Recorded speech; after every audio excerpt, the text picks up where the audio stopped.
Hi, I'm Chris, And I'm Terry. and welcome to the second of our SPA overview lectures. In the previous one, we talked about semantics and syntax, and today we're going to turn a little bit more to control and learning and memory. And then we'll have a few discussions about ongoing research, and then I have a little surprise for Terry at the end, and we'll see how that goes as well. And actually, I think I'm wearing my last t-shirt here, one that Terry already wore, but it's the last one in my collection, so I got them all in. Well, that's why we have to stop doing lectures now. That's right, no more t-shirts. As I mentioned, to continue on with the SPA lectures, we're going to turn to control, which is basically worrying about how you get information to different parts of the brain at different times to perform different kinds of tasks. Right? This is very important and something that we'll consider in some detail. And then lastly, learning and memory. We've actually seen a lot of examples of learning and memory. So this will partly be just sort of reiterating the kinds of techniques that we've looked at to this point. But it's always good to explicitly address that as an important part of any cognitive architecture. So turning to control, there are essentially two main issues about control in the brain. The first is choosing the next best thing to do. So this is something called action selection. And it's really a big focus of reinforcement learning, where essentially what you're doing with reinforcement learning is moving through some unfamiliar environment, learning the value of different actions in different states, and then using that subsequently to choose what is the right action to perform in that state. The interesting thing about control is this is only one of two, as I've mentioned here, critical things that you have to do. So once you've picked the action, the other thing you have to do is apply it. And I think what's interesting here is that there's multiple ways to do this, and we've actually seen a couple already. So in some of the examples that Terry has taken you through, you've done control with multiplication. So the controlled integrator was an example of that, where you change the amount of integration, and then the time constant changes from some sort of finite value to some infinite value, which takes you between something which decays to 0 and something which retains a memory. But we've also looked at examples of inhibition, where you just sort of turn off a bunch of neurons by directly injecting currents into their somas. And so you can imagine that the brain might make use of different kinds of control application in different scenarios. And I think it's definitely a mystery still exactly when these things happen in real biological brains, but it's worth considering the options. And the SPA lets you consider these kinds of options. And we'll think about this in terms of routing information through the brain, as I mentioned before, and exactly how we can get models like Spaun to do what they do, that is get the right information to the right place at the right time. And we've already seen examples of multiplication as well. So this kind of application of whatever action you've chosen turns out to be a separate considerable issue when thinking about how brains might implement control. And we'll look at both, although our focus will really be on the former, which is action selection, figuring out in the given context, what is the next best thing to do. So the neural circuitry that people have really focused on for understanding how actions are selected in the brain turns out to be surprisingly good, or maybe not surprisingly good, since biology has developed it over evolutionary time, at making these kinds of choices in difficult circumstances. What do I mean by difficult circumstances? Well, if I have many, many, many different options, then it can be hard to pick between them. And what we found, in particular, actually Terry's really focused on a lot of his research on this part of the architecture. What we found is that if you replicate what seems to be going on inside the brain, in particular in the basal ganglia, it seems to be extremely good at being able to deal with very fine differences in value across many, many different options. So let's suppose, for argument's sake, that we're in a situation where we have to figure out what to do in an environment. We find ourselves standing in front of a door. And so, the natural thing to do would be to open that door. So you can think of this as kind of an if-then sort of rule, right? Like if I find myself standing in front of a door, then I should open the door, right? If I need to open a door, then I find the door handle and I turn it, right? So when we're thinking about control, especially at the cognitive level, we often think of in terms of these if-then kinds of statements. And this is really the approach that a lot of cognitive approaches have taken in the past, right? This is really what production systems are in some sense. And we can think of this part of the brain, the basal ganglia, as being critical for doing that. But the approach that we're taking here is, instead of using symbol-like representations, is more like a mapping of vectors in a high-dimensional vector space to other vectors or to control strategies. So when we look at the structure of the basal ganglia, we can see that it gets a lot of projections from cortex. So, cortex is entirely up here in this sort of white space, and really all of the anatomical elements down there are basal ganglia parts. Essentially, you have an input coming in from the cortex, going into the basal ganglia, starting in striatum, and also projecting to STN. And if information flow is essentially going to make a loop through basal ganglia and then come back into cortex. So in the context of looking at a door and trying to decide what to do, we could basically think of ourselves as having a cortical state, which is, like what it looks like to be staring at a door. Having that information project into basal ganglia or basal ganglia monitoring all these different cortical areas. Having a mapping of some kind that picks out that kind of image, and then by going through the basal ganglia, determining that's the most relevant thing in this particular context, and deciding what kind of information should be routed in the cortex by sending this sort of routing command back to cortex. And the stages that go on here are actually quite sophisticated and many. So the basal ganglia is a fairly large and important structure. It's found in many mammals, much simpler than ourselves. So it seems really important for making action-based decisions, also in birds. And it's something which seems to be well preserved precisely because it might be performing this kind of core behavior of detecting and determining what the next actions are. So here I'm essentially tracing through the way the information is flowing. So it goes into striatum and then down to the globus pallidus. GPE is globus pallidus externus and internus. The internus projects to the thalamus.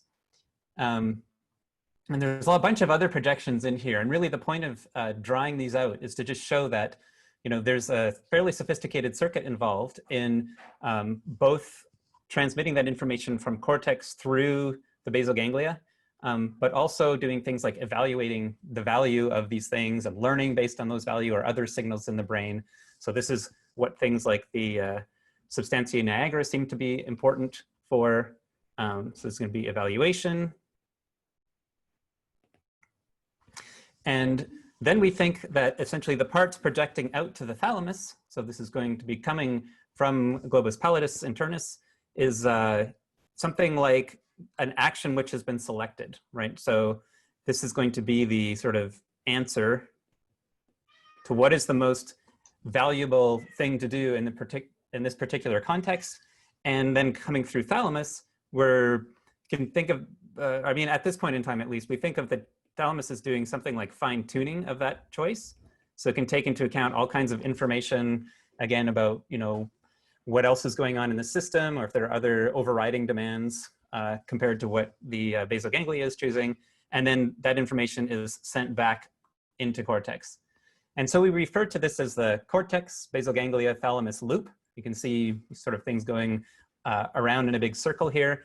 The idea being that every sort of time through the loop, we're picking one particular action to perform and then routing information through the brain in a way that performs that action.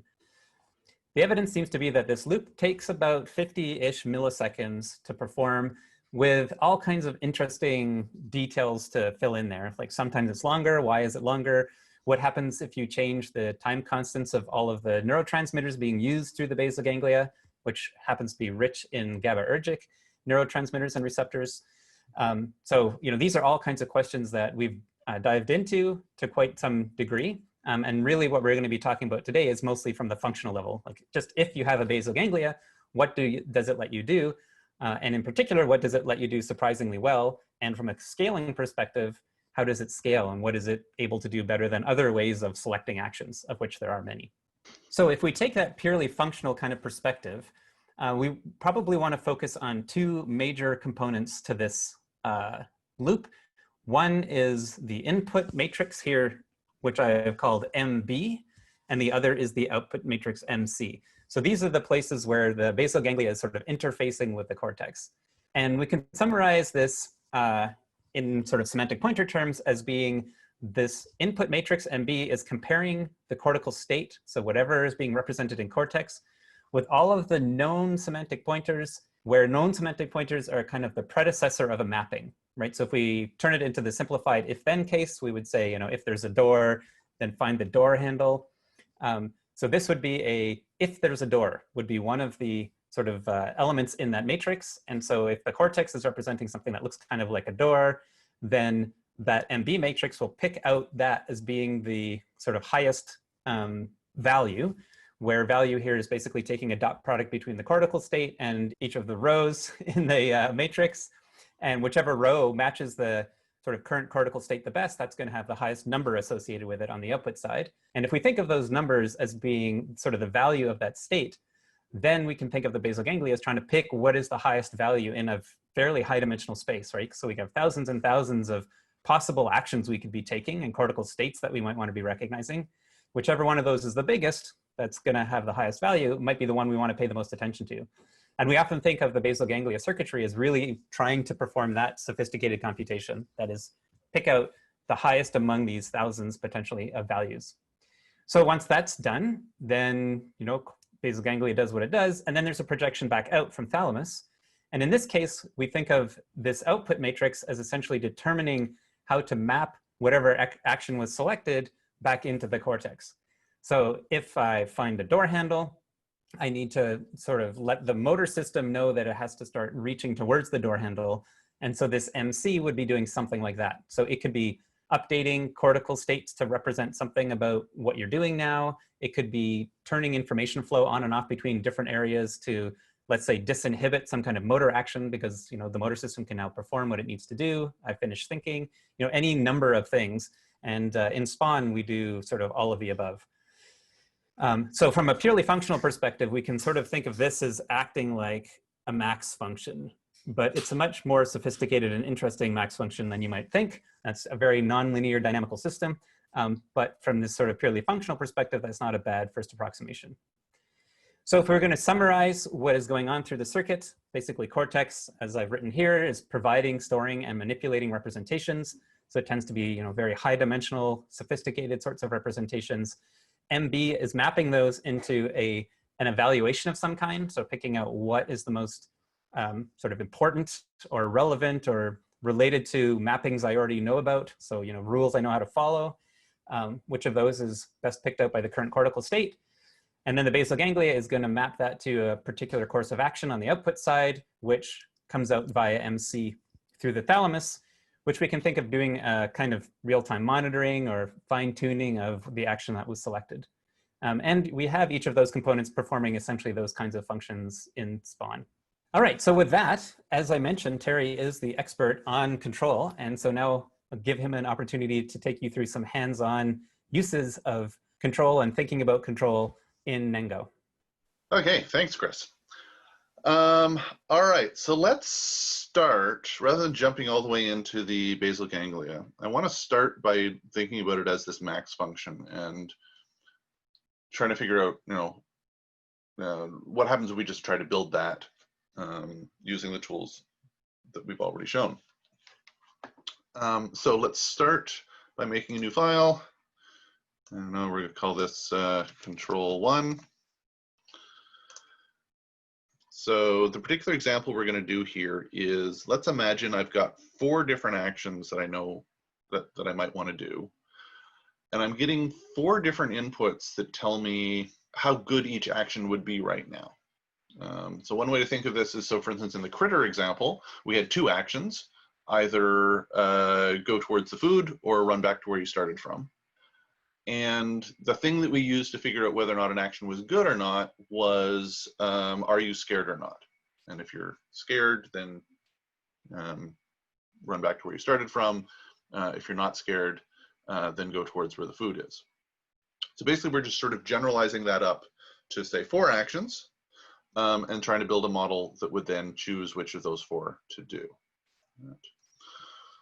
So let's try that. So I'm going to need 4 actions, and I'm just going to have little, that's just, so we now have input sliders that'll let me change how good each of those actions are, so we can see how the system behaves. And then we're like, well, okay, we're going to feed this into a neural network that's, say, 4 dimensions. We'll probably need more than 50 neurons, so let's go up to 500 neurons. And now we're going to need some sort of output. All right. And let's just not worry about how that's represented. But, well, let's not worry about representing that in neurons. So I'm just going to have a node that's going to be my output. But now we have this question of, well, how are we going to indicate which action is the one to choose? So what I mean is, what do we want to come out of this function? Do we want the output to be a number, 1, 2, 3, or 4, for telling us which action to pick? The things coming out of networks so far that we've seen aren't integers. They're like, okay, what happens if the number 2.3 is coming out? Instead, what we're going to do is we're going to have the output still also be a vector, also of size 4. But then what's the intent is going to be is that that vector is going to be 0 for the actions that we don't want to do and a 1 for the action that we do want. That's how we're going to represent the result of this max function, or argmax function technically. Okay, so if that's what we want to do, well, we've just taught you Nengo. Nengo is a way for, or the neural engineering framework says how to get neurons to approximate a function. Why don't we just do that? Forget this whole basal ganglia thing. Let's just go ahead and implement that function. So we're going to call this my action selection function. What is that function actually being? Well, okay, we're getting in 4 numbers. I need to figure out which of those numbers is the largest. There's a built-in function in NumPy that does that. So x equals argmax x. So that'll give me a number that is 0, 1, 2, or 3. It'll tell me which one is the biggest. And then what I'm going to do is I'm going to say my result is 4 zeros. And I'm going to set one of those to be a 1. I'm going to return that as my result. So that's the function that we're trying to approximate. Okay. Now all I have to do is I just have to say, make me a connection from A to output that is approximating that function.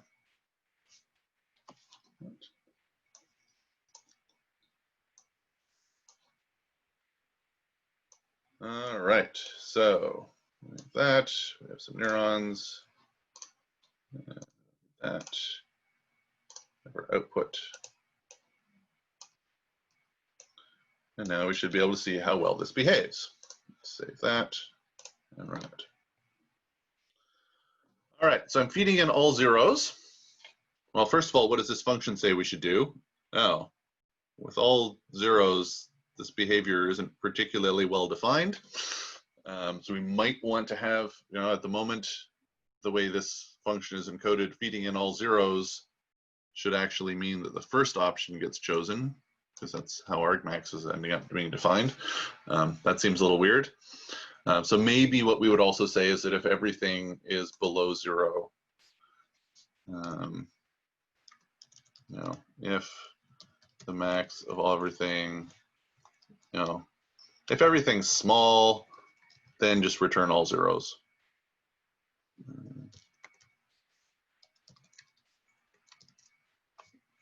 Whoops, 4.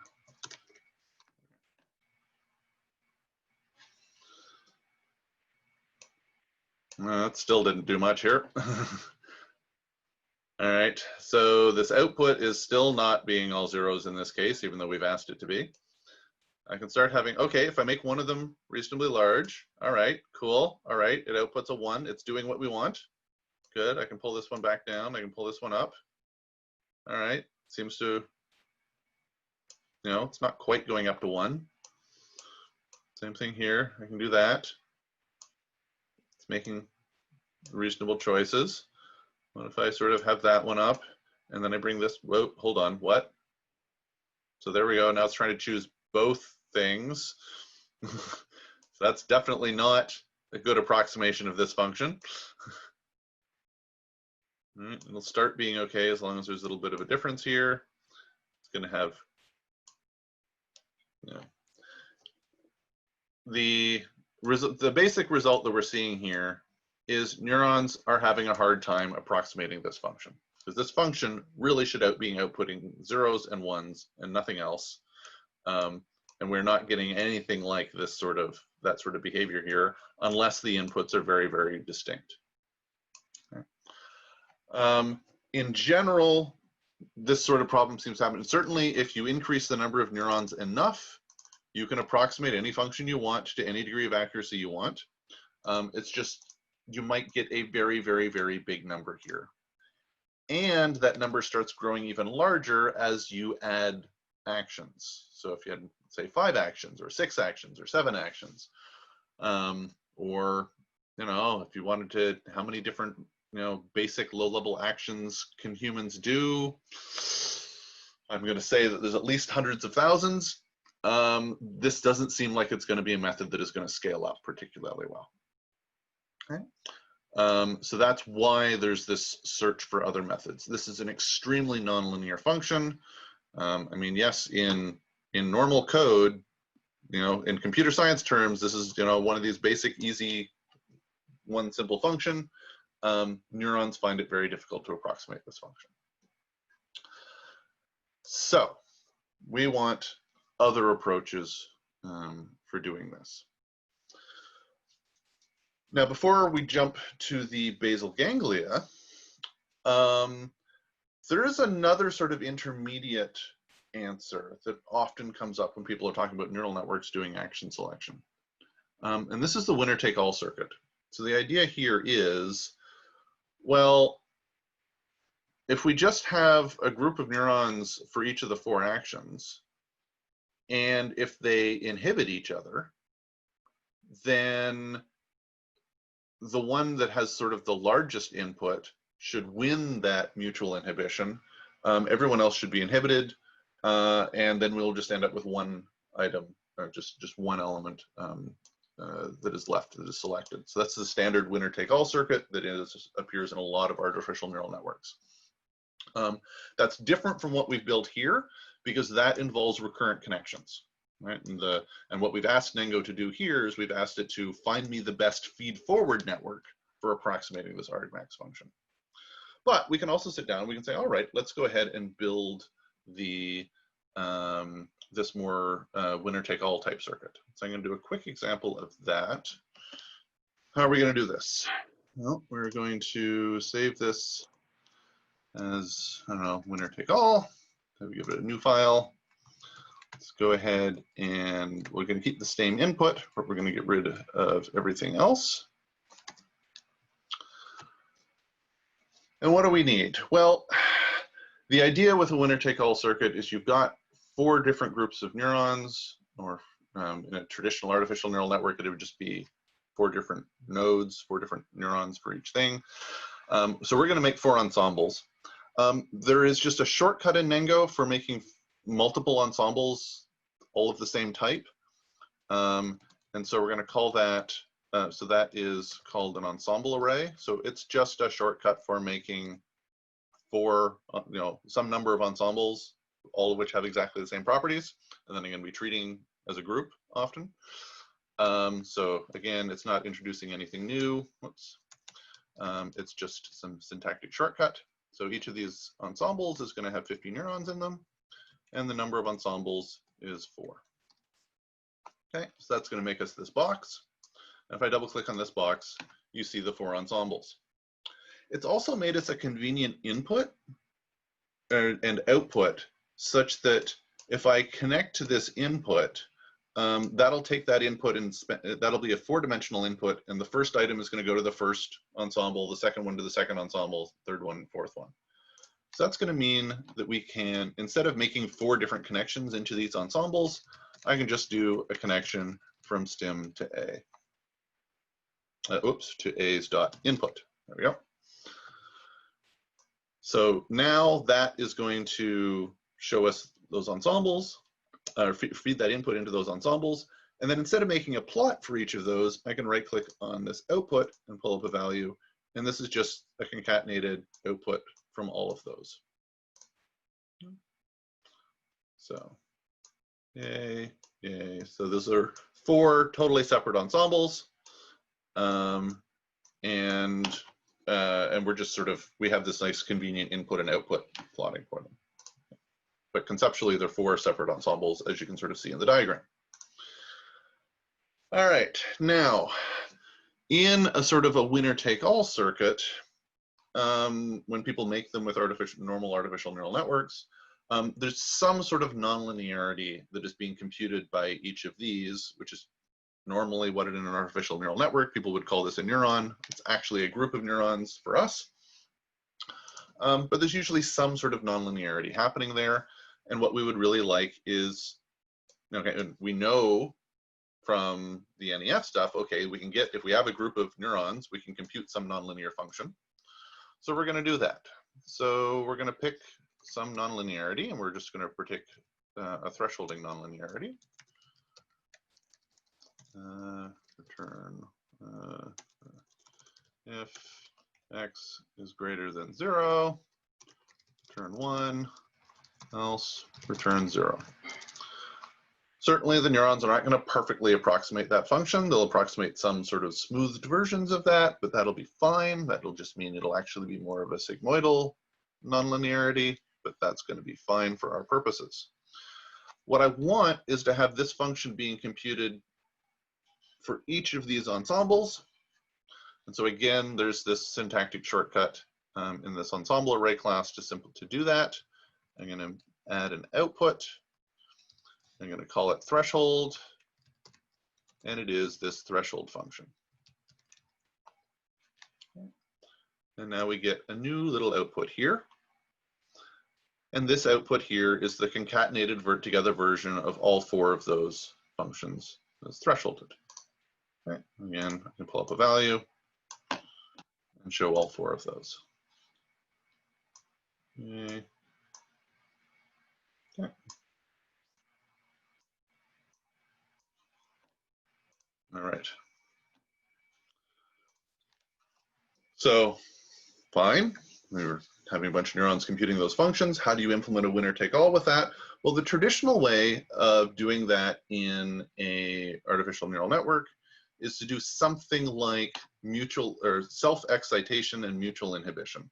So what I really want is the value in this group of neurons to, if you know, however large this value is, that should push these other ones down. Okay. And whatever value I have, it should sort of excite me a little bit. And the way that we would normally think of that in a sort of a normal neural network context is we would make something like a weight matrix. Right? And this weight matrix might be something like, how do we want to write this? Something like, so for the first element, we're going to get that. There. Yeah, let's just do it this way. There's lots of other ways of specifying a matrix like this, but this is at least pretty explicit.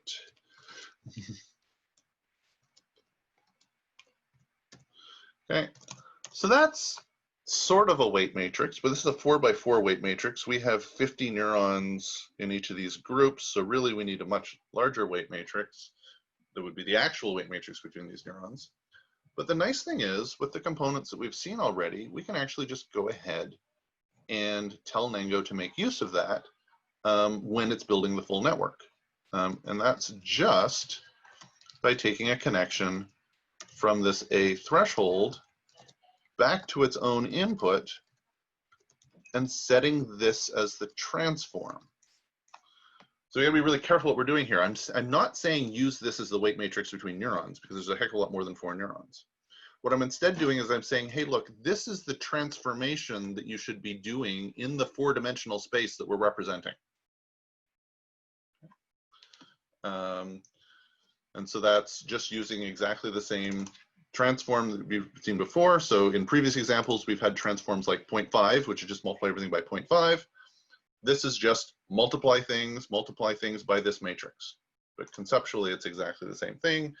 And in terms of actual connection weights, all that's being used is this is just automatically being used when it goes and figures out, okay, when I make connections between these neurons back to themselves, right? Because these neurons here are going to go connect are connected to this, which is connected to the input, which is connected back to itself and to all of these other ones. Okay. That's all just now a function that is a combination of this and this. And so the Nengo software is just going ahead and saying, all right, I'll just combine all that stuff together, turn that into a function. That's the function I'm going to use to, when I'm finding the connection weights, to go ahead and make that happen. Right, so conceptually, it's the same thing that we've seen before. Save that. How well does it work? All right. So we'll take a look at this thresholded output here. So this is the actual thing being represented by the neurons. This is what's happening after we pass it through this threshold function, right? And you can see right now it's picking one of them. It's hard to know what color is what, so I'm going to right click on this plot and say show legend. And that's going to tell me what the colors are. Okay, and now we can do things like, all right, hey look, this pink one, this last one is the largest value, and yes, it's correctly selecting that value. And if I pull this all the way down, I pull this down, and I pull this one up, oh, yes, it is correctly selecting the green one. That's the second item. And even if even if it's a pretty small value, all right, good. It's noticing that the green is larger than these other things. And it's also noticing, yep, it's fine. The green one is still larger than these other values. So it seems like it's doing a great job of computing the max. And then I do this. I've made the red one is now larger. And if I make it much larger, then it'll switch over. And now I can even pull it back down and it'll still choose red. It'll still choose red. It'll still choose red. And it's still choosing red, even though red is now the worst one. And pull it down far enough, it'll switch over to the green. This is the standard problem with winner-take-all circuits, is that you have to play around, be very careful about what these numbers are. How strong is the self-excitation? How strong is mutual inhibition? And certainly, you can make this work if you go ahead and play with these numbers. And you decide on some sort of minimal threshold between options, then you can make it work. You're often also sort of trading off time here. So if you want to make it very, very sensitive, that tends to mean that it takes a while for it to switch over from one to the other. But then there's this circuit can end up being pretty slow to make a decision if you want to make it very sensitive. But then the other big problem is scaling this up to like 10 actions, 20 actions, 30 actions. It's going to be harder and harder and harder to make this work across a wide range of inputs. But as an example of how one could go ahead and just implement a winner-take-all circuit in Nengo, that can work fine. And maybe if you have a situation where there's only 4 actions or only 3 actions, some small number of actions, this might be a good way to go. Okay. Those are sort of the two most straightforward approaches for doing action selection, just trying to compute the feed-forward function, or implementing something like a winner-take-all. Now we're going to jump up to, fine, if those have difficulty scaling, let's do something else. And that something else is going to be this basal ganglia circuit that Chris talked about. We're not going to manually build that circuit. Instead, what we're going to do is we're going to say, all right, we're going to save this as a new file, basal ganglia. We're going to go ahead and delete all of this. And then I'm going to let you know that Nengo has built into it a basal ganglia circuit. Basal ganglia. You tell it you want 4 actions, and you get a basal ganglia.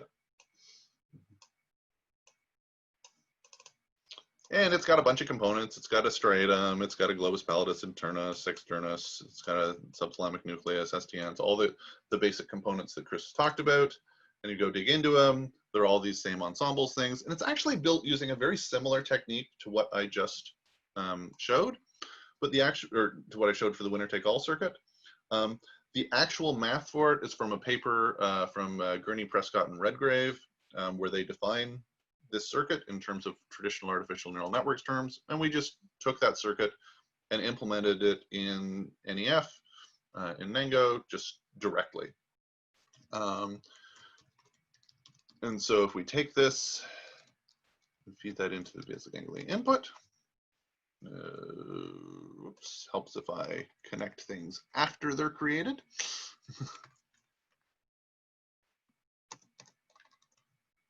There we are. Then we can see what happens. Again, we have a little output.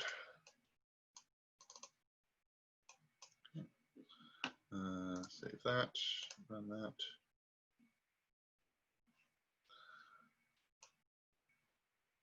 All right. Now, okay, so now one interesting thing with this basal ganglia circuit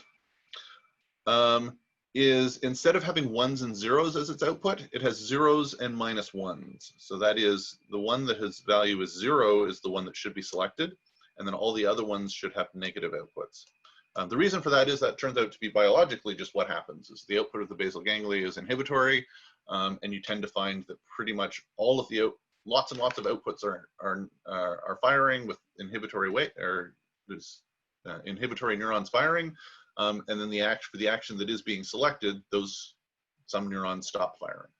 Right, so that means that we're going to see something like a 0 for the action that is supposed to be selected. Again, let me show the legend. And if I go ahead and make a different action, we have a larger activity. Okay, cool. That one is selected. All these other ones are inhibited. It's still not perfect.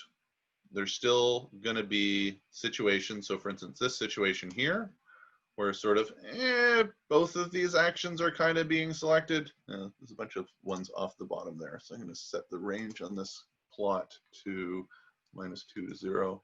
There we are. So this is all those other actions that are clearly inhibited. And here I've got a situation where I've got two very, very close inputs, and they're both kind of selected. But as long as you start getting a little bit of a difference, it fairly quickly goes ahead and chooses to inhibit one of them, but so this other one is still being a fair bit inhibited. But that's the sort of circuit that we get. Okay. If we want to clean that up a little bit more, then we can also toss in the Nengo's thalamus component. Networks.thalamus. Again, we have 4 of them, and now we make a connection from the basal ganglia output to the thalamus input.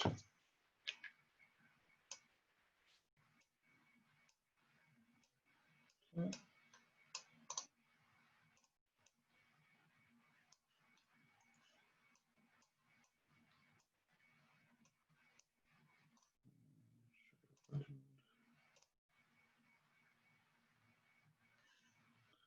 Now what we should end up getting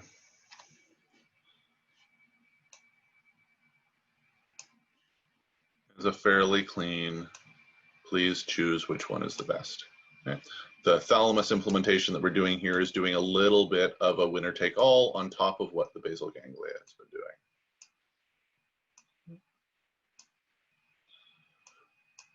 So what this is ending up as is a system that can fairly reliably tell me, no matter what I put these sliders to, which of these numbers is largest. So with this set of inputs, it's saying, all right, do the first action. And that's what we mean by action selection. And having it be relatively sensitive and quickly changing to small changes in how good each of those actions are. All right, so that gives us the basic structure for action selection that we've used in Spaun and in many, many other papers. when we want to use this with the sort of semantic pointers that we've been discussing in the previous lecture, really we want, fine, it's great to have the selection system, but what we also need to do is say, okay, where do we get these input slider values from?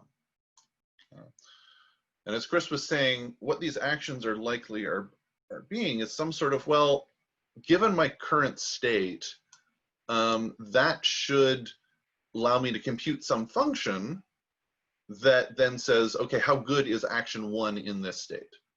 So really what we want is we want this slider, instead of being a slider, it should be some function that is computed out of the information that's currently being represented in the brain. And same with this one, there'd be some other computation, this one be some other computation, this one some other computation. And we can do that, again, that's exactly what the NEF is for, is telling us how to you know, approximate functions. And then we just feed that into the basal ganglia and everything should work fine. So we want to have some nice syntax that is going to let us quickly define those sorts of actions. So let's try doing that. So I'm going to go save this as a new file. Okay. Now, in the last lecture, we introduced this Nengo Spaun library. So hopefully you've installed that. This gives us a slightly enhanced network that is going to be useful for what we're going to be doing here. And again, as a reminder, the purpose of this SPA thing is just to build a bunch of components, all using the same techniques that you've seen before, that are set up to make it quick and easy to define the sort of high-level models that we're going to want in order to build things with the semantic pointer architecture. So for instance, one of the things that we had was a, let's say I don't know, some vision input that is a state that is some d-dimensional vector, and we're going to say d is 64. Okay. So this is just a thing that is supposed to represent a 64-dimensional vector. And as we sort of showed before, we can have some sort of plot here that'll let me control what vector is being fed into that. And then, so that's exactly what we've seen before. The new thing that we're sort of saying right now is I want to go ahead and do action selection based on the contents of that cortical state. So we can imagine this being some sort of cortex that is representing something, and I want to choose actions based on the contents of this. Now we want to add in our action selection. And the particular task that I'm going to do here is some really simple task that is just, if I'm looking at the letter A, then think about the letter B. If I'm thinking about the letter B, then think about letter C. If I'm thinking about C, think about D. So go through that sequence. And in fact, given that task, calling this vision was a bad idea. I'm going to call this memory. Okay. So we have a group of neurons that's representing, this is what the letter that I'm currently thinking about. And given the letter that I'm currently thinking about, that should change what letter I want to think about next. This is sort of the simplest task I can sort of come up with. All right, so I'm now going to go ahead and introduce some syntax for how to define these systems. So I'm going to say, all right, I'm now going to define an action selection setup. And inside this action selection setup, I need to define what my actions are and what the consequences of each are. So if I choose this action, what should be the effect be? So this is both the action selection and the action execution aspects. And the syntax we've gone for that, so when I was saying it out loud, and when people are sort of traditionally talking about them as production systems, I get into the habit of saying, well, if I'm thinking about A, then think about B. If I'm thinking about B, then think about C. And I sort of verbally give that set of lists. And the problem with calling that with that if statement is it's not clear what to do if I'm thinking about multiple things. So if I'm thinking about both A and B, what should I do given that list of actions? Or if I'm not thinking about anything in that list, what should I do? So instead of calling this an if statement, what we wanted to do is we wanted to call this something that reminds us that really what's important here is of all of these different computations, what we're doing is we're selecting the one that is largest. So we call this the if max function.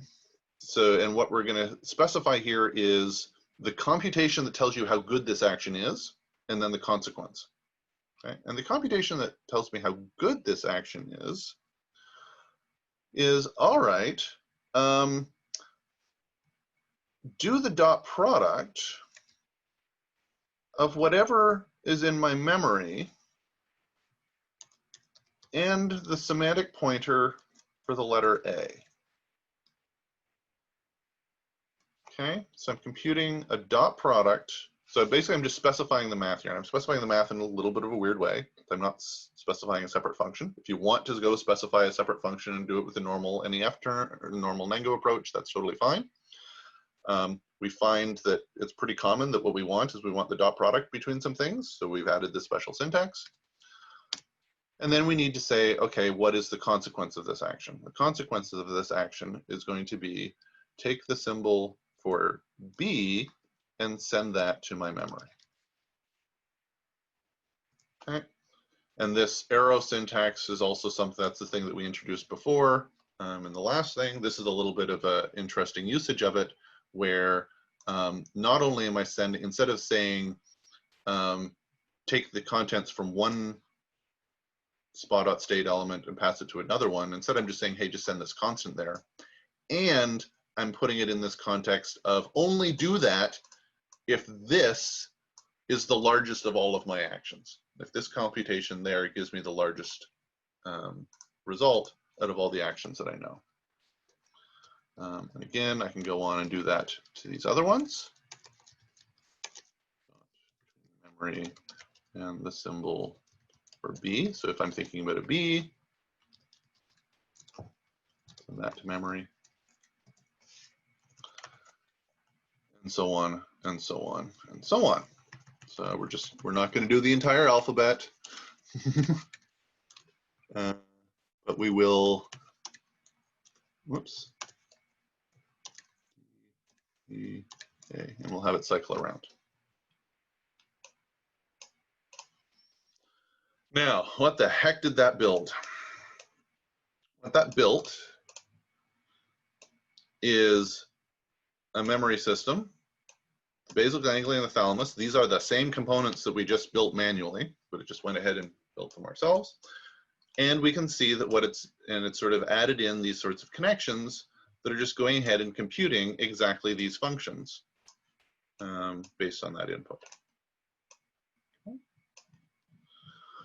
So again, this is sort of our purpose with this, introducing this Nengo SPA thing, is to make it, is to sort of create compact syntax for defining the sorts of models that we find we commonly want to do. So what's the result of all this? Well, I can pull up a semantic pointer cloud for this memory system. Let's also pull up, okay, what's the basal ganglia selecting and what is the thalamus selecting? I'll go ahead and run that.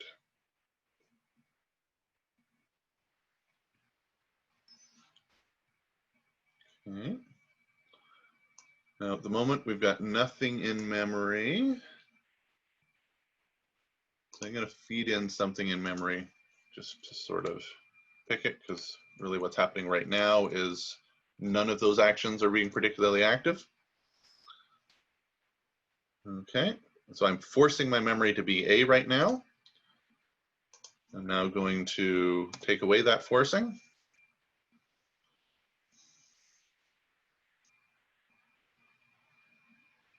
And we can see it cycling through the different actions.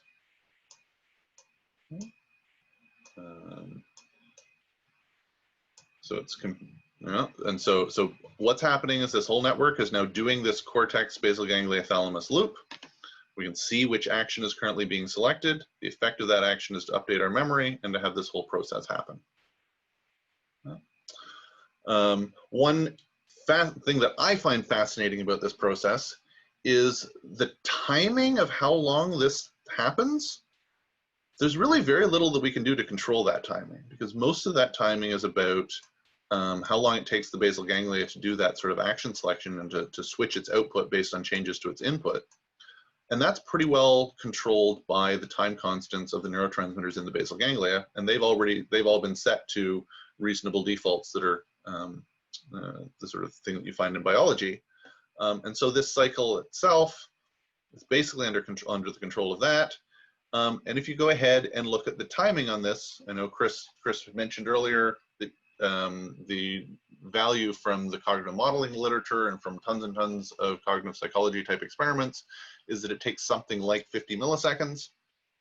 For this particular sort of simple action, this really simple action, we actually end up with something that's closer to 40 milliseconds.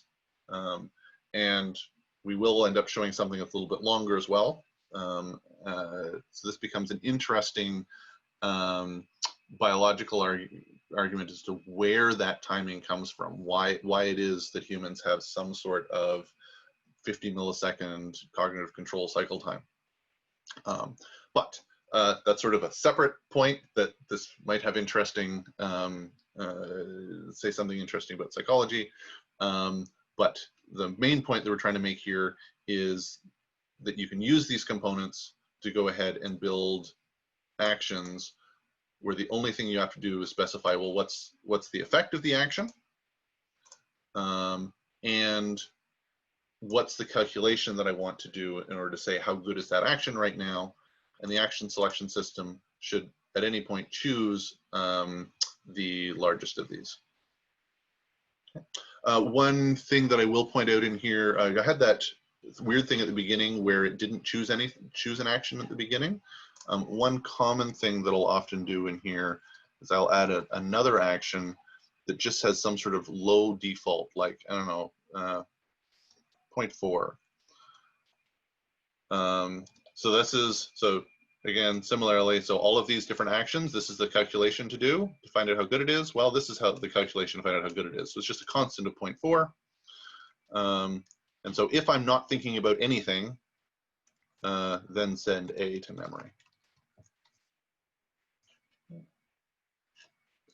And so then if I do that, that should mean that we will start off at A without me having to manually do anything. And there we are. Cool. Back to you, Chris. Great, thanks, Terry. And I think the thing that's sort of fascinating about what you just showed, although it seems pretty simple in some ways, and it's just a couple of lines of code, and it's pretty clear what the structure inside the basal ganglia is, it's literally the same exact circuit scaled up a little bit to run large models like Spaun. So in the original Spaun, I think we had on there maybe 25-ish mappings of the kind that you had in there, and Spaun 2.0 is a little bit more than that.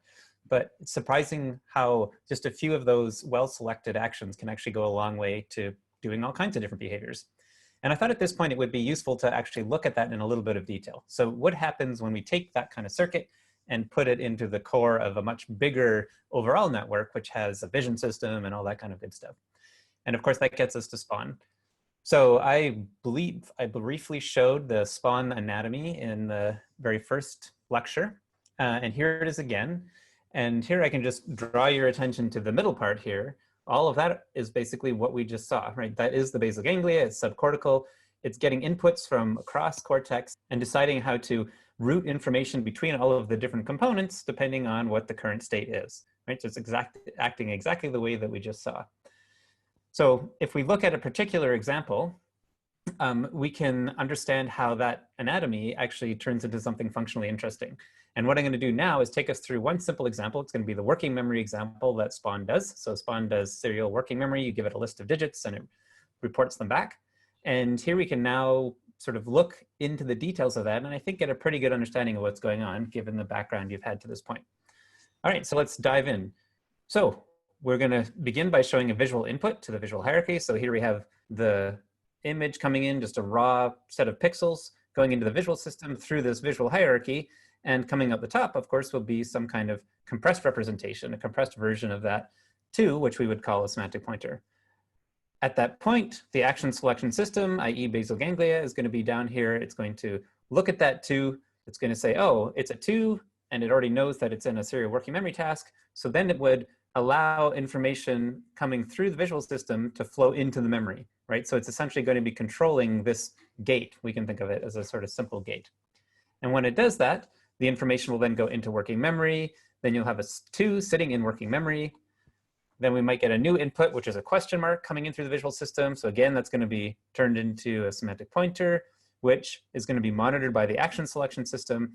And the action selection system will know, basically, when you see a question mark, then take whatever is in working memory and send it to the motor system. So again, action selection comes online, chooses a particular action. That's going to allow information to flow through this gate. So this is basically letting information flow like this. And on the motor system side, then we've got a motor output, which is taking that path, i.e. its handwriting for a 2, and decompressing it into a bunch of muscle activations, which will then move the arm through a path, which actually writes the 2 out. So even though this is, fairly simple and straightforward, I think we can see how doing something like remembering I've shown you a single digit might work. So let's look at this in a little bit more detail, stepping through each of these and supposing that we have more than 1 digit coming in. All right, so exactly what's going on? Well, at the beginning, we're doing that compression that we talked about. So we've got an image, 784 dimensions. This is for the original Spaun model, which had a sort of simpler visual system. It's getting compressed into a 50-dimensional semantic pointer, right? So that's where the compressions happen, from 784 down to 50. And as I mentioned, this is basically a deep network of some kind, a spiking deep network. We then map that semantic pointer up into a higher dimensional space. And this 2, you can think of sort of like the conceptual version of a 2. So this representation actually sort of precedes a 3, comes after a 1. This is where Spaun's knowledge of numbers shows up. So we've gone from basically a visual representation to a conceptual representation. And you can also think of this as like going from a non-sparse to a sparse representation, because here we're in a 512 dimensional space. And as we know, with 512 dimensions, we can encode thousands and thousands of different concepts and be able to do cleanup memory and all those other things that we saw last lecture. All right, so now we move into the sort of cognition part, because this is where working memory comes online. And what we're doing in this instance is we're constructing a memory vector, which consists of whatever digit we're shown, and we're binding that. So this is using our circular convolution binding into a slot, which is basically labeling that position. So we can think of this P1 as being position 1. And since this is the first digit we've seen, we're putting that digit into this slot, and then that's becoming our memory. And as we add more items in, so let's say we saw a 6 next, then in position 2, we're binding a 6, right? We're adding that to whatever the current memory is. So we're sort of updating. This is why we have a recurrent connection up here. We're updating this memory over and over. Unsurprisingly, this is an integrator, right? So we're just adding in all of the new information as it comes in, and we're binding it into whatever particular slot it comes in. And we can generate these on the fly. We can generate as many. We could have 40 different positions. Basically, that will just sort of keep building up. So increasing the slot number, and then whatever new information is, we can build it in. And so off we go for however long you want. And then typically we will put a delay in here. This is because that's what people do when they usually do a serial working memory task. Here's a bunch of numbers. There'll be a delay, and then you have to repeat them back. So after the delay, we then do a kind of decompression, right? So as we mentioned when we were introducing the binding operator, this is a kind of compressive operator. And here we're doing the inverse binding, right? So I've denoted it with a circle. Other times we would have written this with a circular convolution here and an inverse on this P1. So that's basically asking what is in position 1 in your memory, right? So it's decoding whatever is in that slot. That should be approximately equal to 2, right? So now we're back out. We've got our concept vector. We're saying, oh, it's the number 2. It's the first thing that we were shown. We can then move into the action phase where we take that 2 concept and we're then mapping it into some trajectory, right? So here, this is a lower dimensional space over time. We just have a bunch of XY points. And that's essentially our knowledge about our handwriting. Like, how would we write this digit out?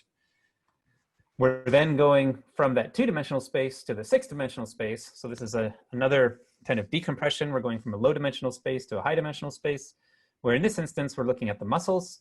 And because we have 6 muscles on our arm, that's how many dimensions we have. And they have, muscle properties and so on and so forth. And we're then bringing things like the cerebellum and stuff online to actually do that mapping. And that will drive our arm through a particular path, which would result in this drawing, right? And then we'd stay in that until we hit the end of the list. So basically, we would go back up to this part. We would then say, okay, what's in position number 2? And then that would be equal to a 6. And then we'd have a 6 and it would be drawn out. And that would go on until we basically couldn't decode anything from the memory anymore. The basal ganglia would notice that, and then Spaun would wait for the next thing to do. All right, so there should be sort of nothing surprising in that description that I just gave you, and it kind of brings together all kinds of stuff, semantic pointers in the visual system, in the motor system, in the cognitive system, i.e. using circular convolution binding, and all being controlled by the basal ganglia in pretty much the kind of way that Terry was just talking about. And next, Terry is going to basically take us through an example where we can see exactly the same kind of thing happening in a simpler form. And he'll give a little bit more insight into how you can actually control what is going on in the rest of the system by changing the inputs in an interesting sort of way. So I'll turn it over to you, Terry. Thank you, Chris. All right. The main thing that I really wanted to add, that so many of the steps that Chris was talking about in that system weren't of this form here, where it's like, okay, if I'm doing this action, then take whatever this value is and send it over here. Instead, it was more, instead of having this fixed value of V going there, it was the contents of some other part of Cortex were what being sent there. So it's almost like having a variable in your rule. So I want to show an example of doing that. So let's make a new example. We'll do this spot 2.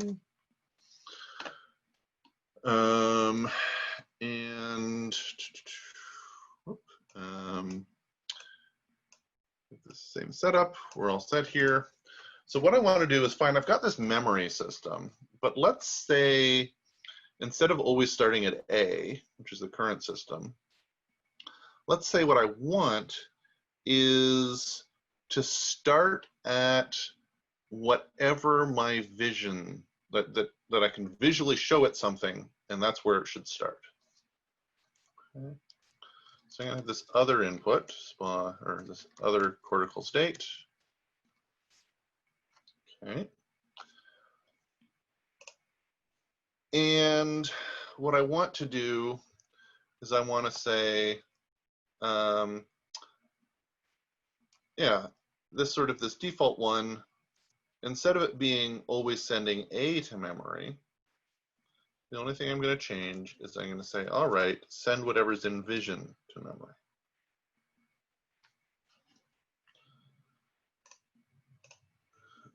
So what in the world did that just do? So what I've now got is sort of this new thing that has happened here. So what happened when I told Nengo to create that object is we have this new thing here, this output coming from the thalamus, that is going up to this, which is now connecting these two things. And what's happened is what we programmed the Spaun module to do is say, all right, well, if you really want to control information flowing from one place to another, one of the examples we did in the critter example was, all right, you introduce an intermediate group of neurons, and then if you do not want information to flow through this, and you just set up all this as a communication channel, if you don't want the information to flow through that, then you just inhibit these neurons. If these neurons are not active, then this information is going to flow fine. If thalamus is selecting some other action, right, then these things are going to be inhibited and information is not going to flow through here. Okay. So it's exactly the same logical idea as one of the examples that we showed in the critter. And when we were building the critter, we're just doing this at scale to large high-dimensional vectors. Helps if I actually pull up some cloud plots so that I can actually control this thing. So here's my memory, here's the vision. Let's remove that. Let's remove that one. I like having the thalamus plot open so I can see what action is being selected. And run that.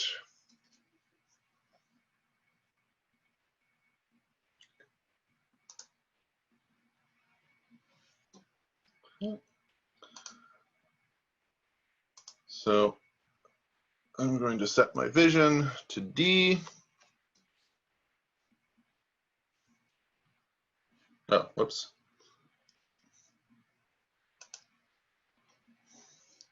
One thing I forgot to do is we don't want it just to start there. So, all right, let's go back in time and see what happened. This is a good debugging process. So during this first little chunk of time, all of these semantic pointers were small values. We were choosing, the thalamus was choosing the last action. So that's this action here. So it was saying, all right, it's going to route whatever information is from vision, send that to memory. And I hadn't yet shoved anything into vision, so nothing was being shoved into memory. And so that's why nothing was happening here. We were just staying in that state. Okay. Then I put D into vision. This action was still being chosen, so D starts being shoved into memory. Since D is being shoved into memory, now all of a sudden, this action starts having a very high, a higher dot product, and that becomes larger than this value. And so now that next action is being chosen. So this action, that's the purple line on this one, or whatever color that is, magenta, right? And then the yellow one is chosen. That's this one. So that's why we're heading back to A. And then we continue. Okay. Now what I meant to do is I meant that instead of starting over at A, start over at whatever we're seeing again. So let's also change this. Okay.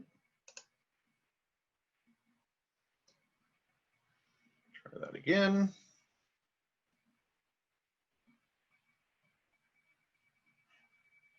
All right.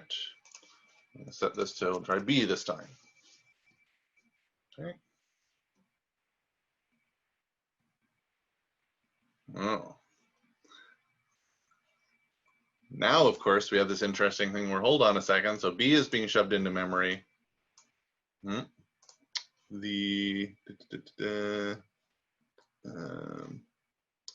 we have this conflict between, all right, so this one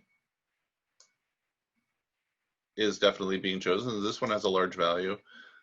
It's hard to see exactly which, I mean, we quickly chose this other action for a brief period of time, but then we went back to these ones. And that's, of course, because this action is having a constant value of 0.4. Nothing actually says that this is always going to get larger than that. Right? So we're going to have this situation where this action and this action have pretty similar dot products. And we need to actually sort of, we want this to happen only if these other things are not relevant. Right? So this starts to be really about how do you design these sorts of if statements. Even though we're used to thinking about them as if statements, we really, since we're making these things concrete as, no, look, we're just approximating a bunch of functions because that's what neurons are doing, then we often might want to modify our functions based on what we know about the context. We want to make sure that these rules that we're specifying really are the rules that we mean. That can be a little tricky. I mean, that's why in the learning section, you might want to have something like a reinforcement learning system learn these rules. But we should also be able to hand design things. One way of dealing with this particular problem is to say, okay, well, really we should only be doing this last action if there's nothing in memory. So we can just do that. We can say, all right, we'll just do more math here. I mean, what's the dot product of memory with the symbol for A plus the symbol for B, symbol for C, symbol for D,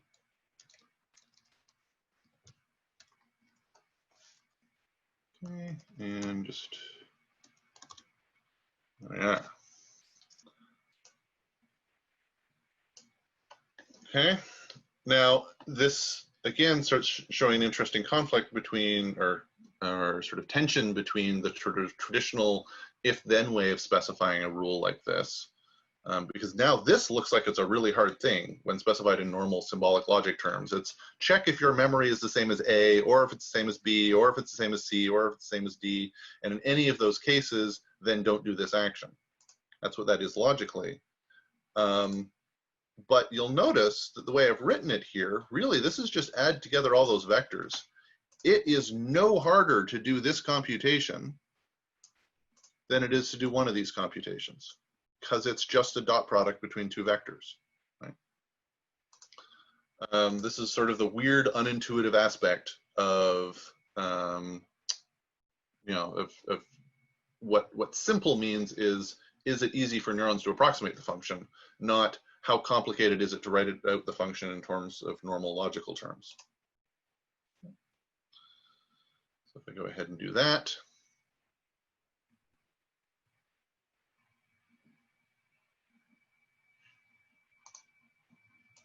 now I can go ahead and say B.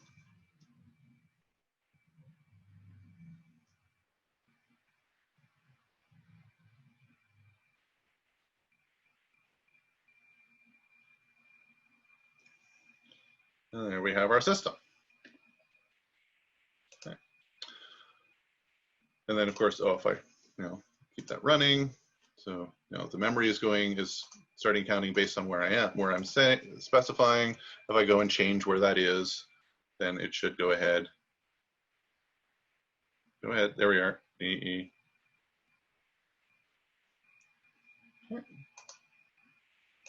So we're changing what algorithm the system is using by changing our visual inputs. This is the core technique that was used to build up all the stuff in Spaun. You will also notice that the timing of these actions is now a little bit different. It turns out that these actions that involve routing tend to take a lot longer than the actions that tend to take somewhere on the order of 70 to 80 milliseconds. Whereas these actions that involve these sorts of just send a fixed value to a particular area of cortex, those tend to be more like 40 milliseconds.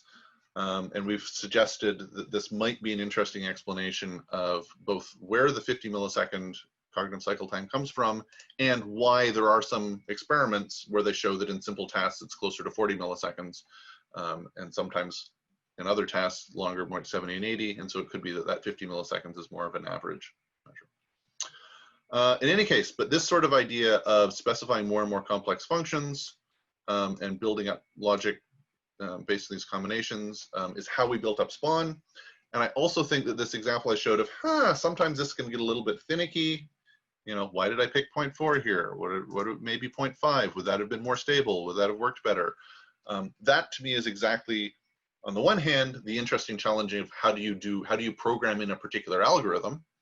And then on the other hand, it's also, hey, if we had some sort of learning system that would help out with that process, that might also improve our models. And interestingly, this is exactly since what this is doing, this is specifying the cortical connections that are going into the basal ganglia. That's exactly what this thing here that we were wanting to play with. In biological terms, in model terms, that's these inputs to the basal ganglia. In biological terms, that's the connection weights between cortex into the inputs of the basal ganglia, and that's exactly the connection weights that are targeted by the sort of dopamine-style reinforcement learning rules, which we would expect to be exactly what we'd want to use to go and improve these functions. Anyway, so that's our approach for building up larger models. Back to you, Chris. It's almost like we organized this so that we could go right from there into learning. Who knew? So as I mentioned before, I'm not going to spend a ton of time on learning and memory, largely because we've actually seen a bunch of this already. So for instance, we've talked about working memory a whole ton, right? We even built as one of our core examples a controlled working memory. We also talked about long-term memory. Didn't really call it that so much. We called it a cleanup or associative memory. In SPA, it was very easy to introduce the associative memory. That's essentially your long-term memory. And we used it to know what a vocabulary was and specify a particular vocabulary. But you can use that structure for all kinds of associative memory and even heteroassociative, as opposed to just the autoassociative example that we gave. We also discussed the PES rule in a couple of different circumstances for learning your connection weights.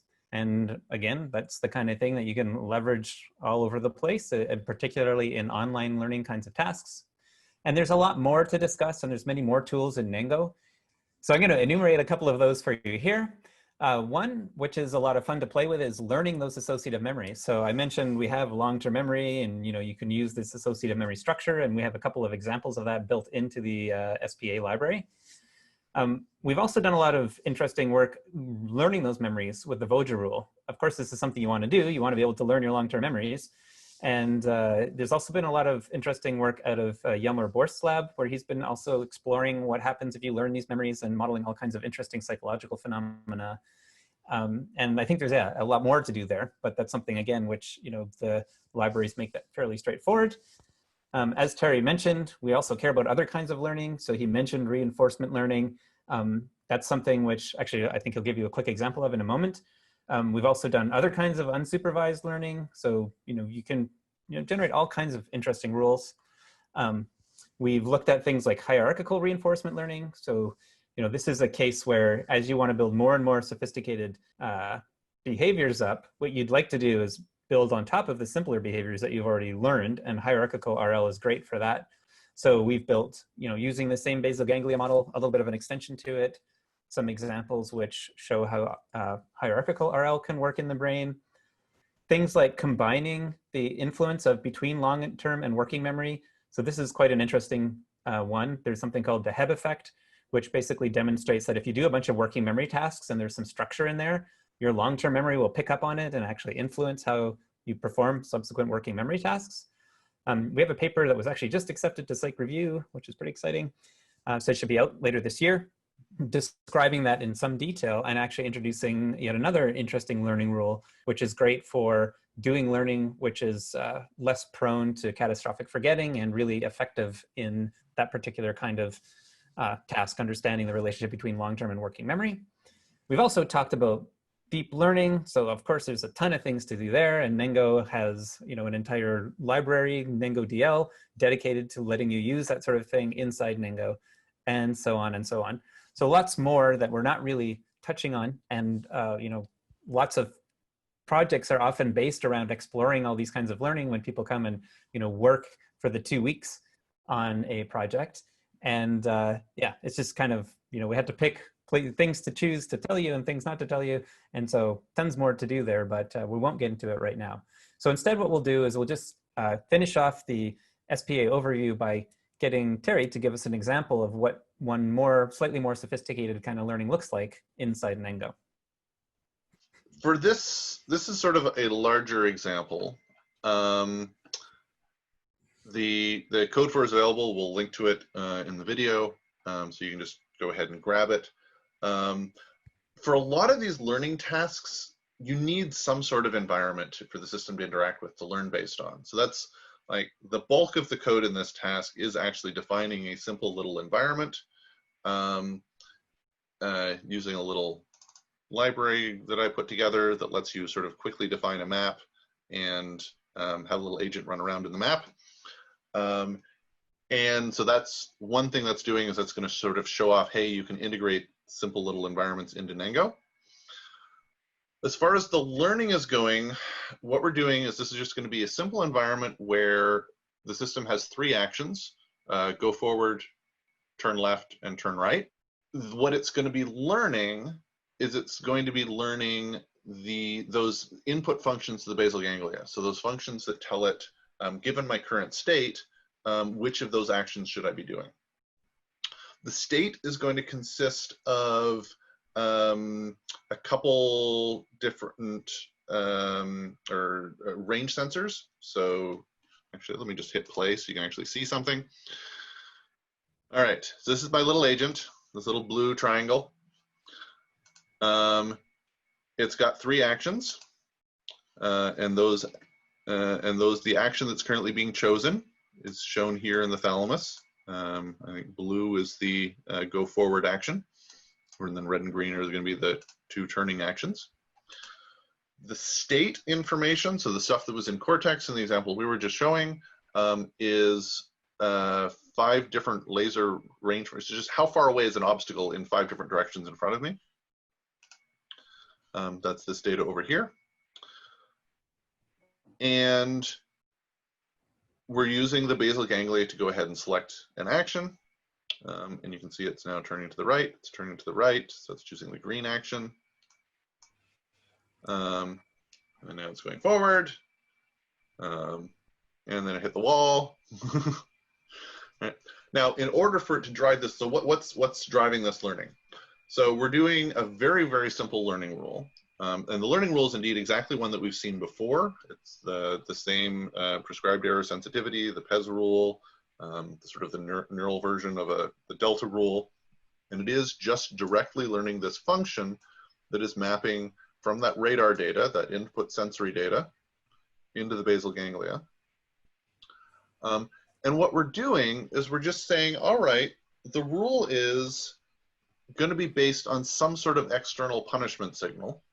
And that punishment signal that we're doing is this reward, or I guess reward signal. Basically, when it hits a wall, we give it a big negative value. When it's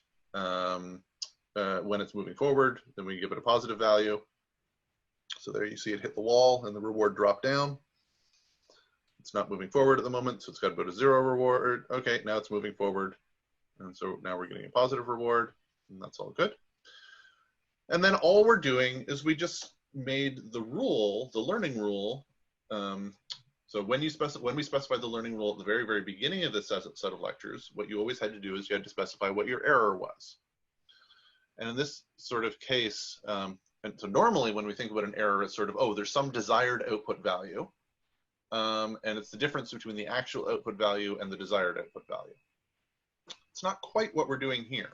What we're doing here is, well, if I'm chosen this action and I'm getting a reward that is less than my utility, then I should probably reduce my belief of how good this action is right now.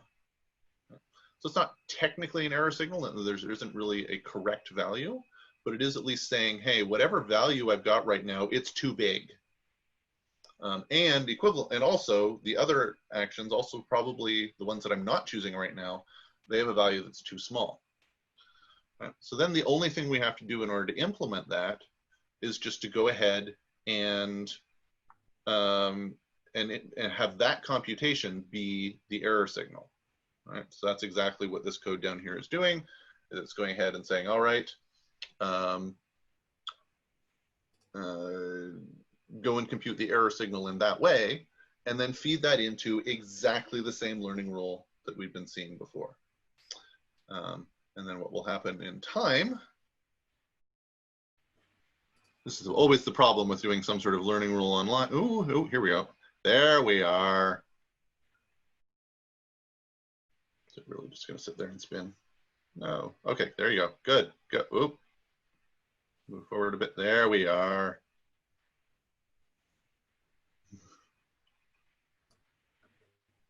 All right, there might be some selective jumping ahead in this. But it should learn to go ahead and move around without hitting things. And it's just going to smash right into that wall right when I said that. And of course, that will just go ahead and run. I will let people try that themselves. See, there you go. It's stopped before it hit walls. There's certainly a lot more that can be done in this sort of exploration, because this is sort of the simplest possible reinforcement learning that's not considering actions over time. We've gone ahead and implemented lots of those other things. I think the core point that I just wanted to make here is, yes, you can embed simple little environments inside Nengo, and a lot of the learning rules, a lot of different learning effects just come out of using this same learning rule that you've already been introduced to and changing how you think about computing the error. And so you can make it do unsupervised learning, you make it do supervised learning, you make it do reinforcement learning, all by just changing what the neurons are doing that are computing the error. Okay, back to you, Chris. Great, thanks, Terry. And so in some ways that really wraps up our presentation of the SPA, at least as described in the book. But I think it's also useful to communicate to people that this is definitely an ongoing research program. So there's all kinds of things missing from the original version of the SPA as described in that book. And we're constantly improving and extending and expanding the kinds of representations, the kinds of circuits, the sorts of behaviors that we get out of the SPA. So I thought it would be useful to conclude by just looking at a couple of those things that we've been sort of doing recently to make up for what we see as some limitations of the SPA as originally defined. So in particular, there's lots of room for improvement. I think we're just going to look at a couple of examples. And the two kinds of representations we're going to look at that aren't well represented in the original SPA formulation are spatial continuity. So that is worrying about how to represent things like maps, for instance, and temporal continuity, representing information over time, right, at an arbitrary sort of discretization of time. All right, so let me jump into those. So on the side of spatial continuity, of course, we have seen lots of things that you might think you could extend to represent space. I think the most obvious of those is this sort of slot and filler kind of representation.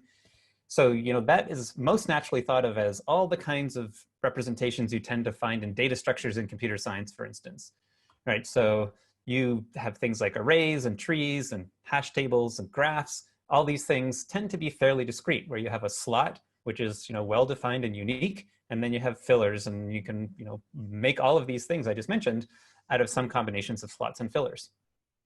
However, it doesn't tell you what you can do in a continuous case, right? So you might think, okay, I can just have a slot, which is the position x1, y1, and another slot, which is x1, y2, and so on, and you could discretize everything. But that is, it might work, it might scale well, it might not. But one thing it doesn't obviously do is tell you how to construct those slots so that the x1, y1 is more similar to x1, y2 than to say x5, y5, right? So we would expect those slots to capture something about spatial nearness.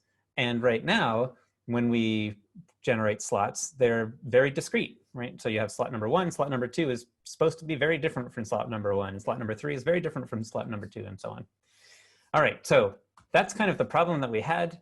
And essentially, one way of understanding that is that we can't capture continuous slots using the techniques that are in the original SPA. So one solution to that is to notice how we do capture slots that are kind of semantically related. So the way we encoded lists in Spaun, for instance, was to have a position 1 representation, then a position 2 representation, and I said we could generate as many of those as we wanted. The way we generated those is by using this structure that we're seeing here, this kind of auto-convolution, if you will. So we can generate some vector b, so let's call that position 1, and then if we convolve b with itself, that would be position 2. And if we convolve it with itself again, that would be position 3. So basically the k would tell us what slot we were in. And if you pick these vectors to be what are called unitary vectors, then you can actually do this convolution kind of forever, right? So you can keep doing these convolutions. Eventually you'll sort of wrap around, and there's all kinds of interesting algebraic properties here. But that still leaves you in the world of kind of discrete slots. So this is like 1, 2, 3, right? So k is going to be an integer. And so Terry asked the question, well, just a minute, what if I don't want integers? What if I want space? I'm trying to represent a map and k is not integer. Is that actually a well-defined thing? And it happened to be that Jan Gassman had done some math and looked at that case and said, yeah, actually this is a thing. And in fact, Tony Plate originally also did some work saying you can make k fractional if you want. So nobody really made much of it, but we think that this is something which actually solves this problem in an interesting way of getting away from these generally discrete kinds of data structures we've been considering. So we want to let k be a non-integer, and that means that we're going to have to compute a fractional k. That's something which is well defined in Fourier space, because in the Fourier space, this is a bunch of coefficients, and each of these is an imaginary number, and you can put it to the power k, right? So these are just single numbers instead of being something that's kind of spread out in the non-Fourier space, the original space. So that makes this essentially element-wise exponentiation. So that's a well-defined operation. And so we can start looking at, well, what happens if we do that, right? What happens if we have these now continuous slots where we're basically doing auto convolution, but using fractional k. So this is something that we call spatial semantic pointers because it lets you represent spaces, that is continuous kinds of spaces. And so we can now define some representation of a location xy as being equal to x to the x. So what do we mean here? This is a little bit of an abuse of notation where x is some unitary vector. You can think of that as just randomly chosen. And then to the x is how many times to auto-convolve that thing with itself, right? So that's the abuse, is that we're using an exponent to mean circular convolution multiplication. And then y to the y, same thing here. We picked another unitary vector. We put it to the y. So if this is 2.4 comma 3.1, then this would be a 2.4 and this would be a 3.1. And that's going to come up with a slot, which essentially represents that particular location in space. So if we now have a bunch of different objects at different locations, so this is object number 1. We could say this is at about 0 comma 1.9. Then we would construct the 0 comma 1.9 semantic pointer or spatial semantic pointer, convolve that with the object ID. So this is, let's say, a cat or something, and then put that into our memory. And then we just sum that across all the objects. So this is object 2. It's at a different location, 3.7 comma negative 2.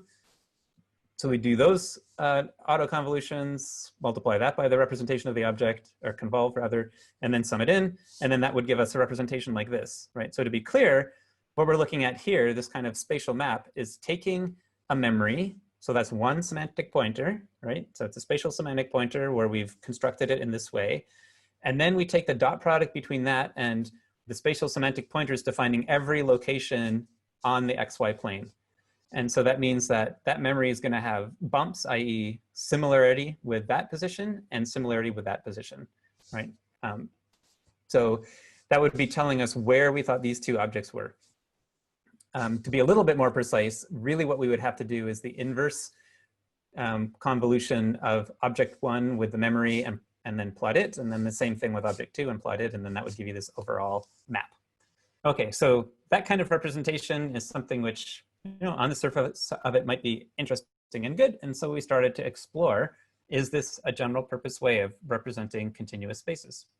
Yeah, and one other thing to add there is, even though that picture is cut off, is between -5 and 5 on the x and y axes, technically there's no limit on those. Like that's, I mean, we're only plotting the similarity to make that picture between 5 and 5, but there's no bounds to this representation. So it doesn't have some sort of rigid rigid limits that you can't represent outside of. Certainly, you'll have interesting accuracy questions as you go farther, as you have distances that are farther away. But it's got a much more continuous. It's also continuous in that sense. Yeah, so it scales very well. I think that's an important point. Thanks, Terry. So Brent Comer, whose thesis is all about SSPs, has been comparing this to things like radial basis functions, other kinds of standard techniques like one-hot representation, and everything he's compared it to basically doesn't scale as well in that way in particular. In general, SSP has a little bit of advantage, but that's a place where just like the advantage is really quite clear. So yeah, excellent addition, thanks. So then we were interested in, what kinds of things can you do with that representation? And so here is a list of a bunch of different manipulations, which are, various kinds of things we might want to do with an SSP, like find out if there's a single object there, ask about objects that don't exist, figure out what the location of a known object is, ask questions about an object of which there is more than one. So over here, you can see we have like 2 foxes. So we could ask about 2 foxes, and we want like both of those things to light up. We could ask about the cow and have nothing light up, right? That's the query a single missing object. We can ask about regions. This is a lot of fun.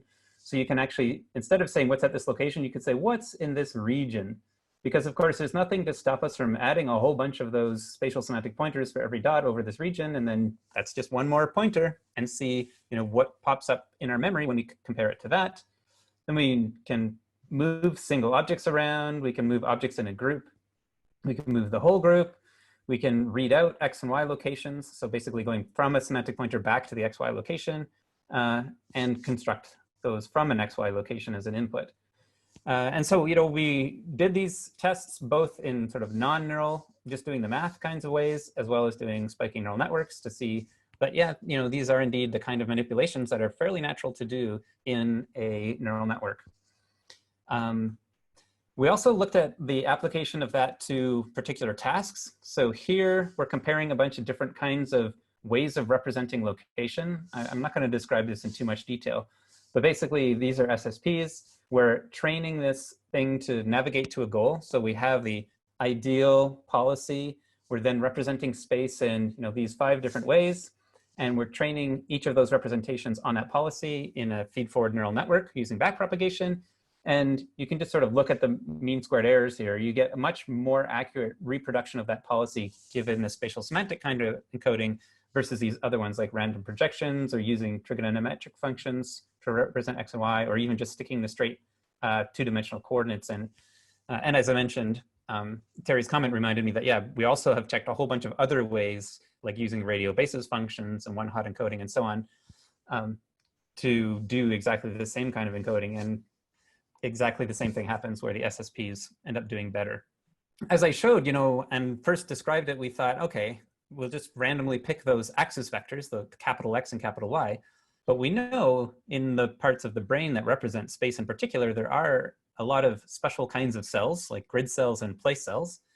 And we've discovered, this is work from Nicole Dumas, who's shown that we can choose those axis vectors in such a way that we get the kinds of responses we actually expect out of the entorhinal cortex and other parts of the hippocampus. So in the entorhinal cortex, you have these grid cells, which, you know, we're giving examples of here. So they come in sort of different resolutions, but the same cell will fire in a kind of grid shape around an environment. And this obviously looks a lot cleaner than real data because this is out of our model. And the gray line in the background is the path of a simulated rodent. And every place there's a point is where this particular cell spiked. So you can see that, you know, this is a fairly coarse cell. This is a finer grid, but it repeats more often.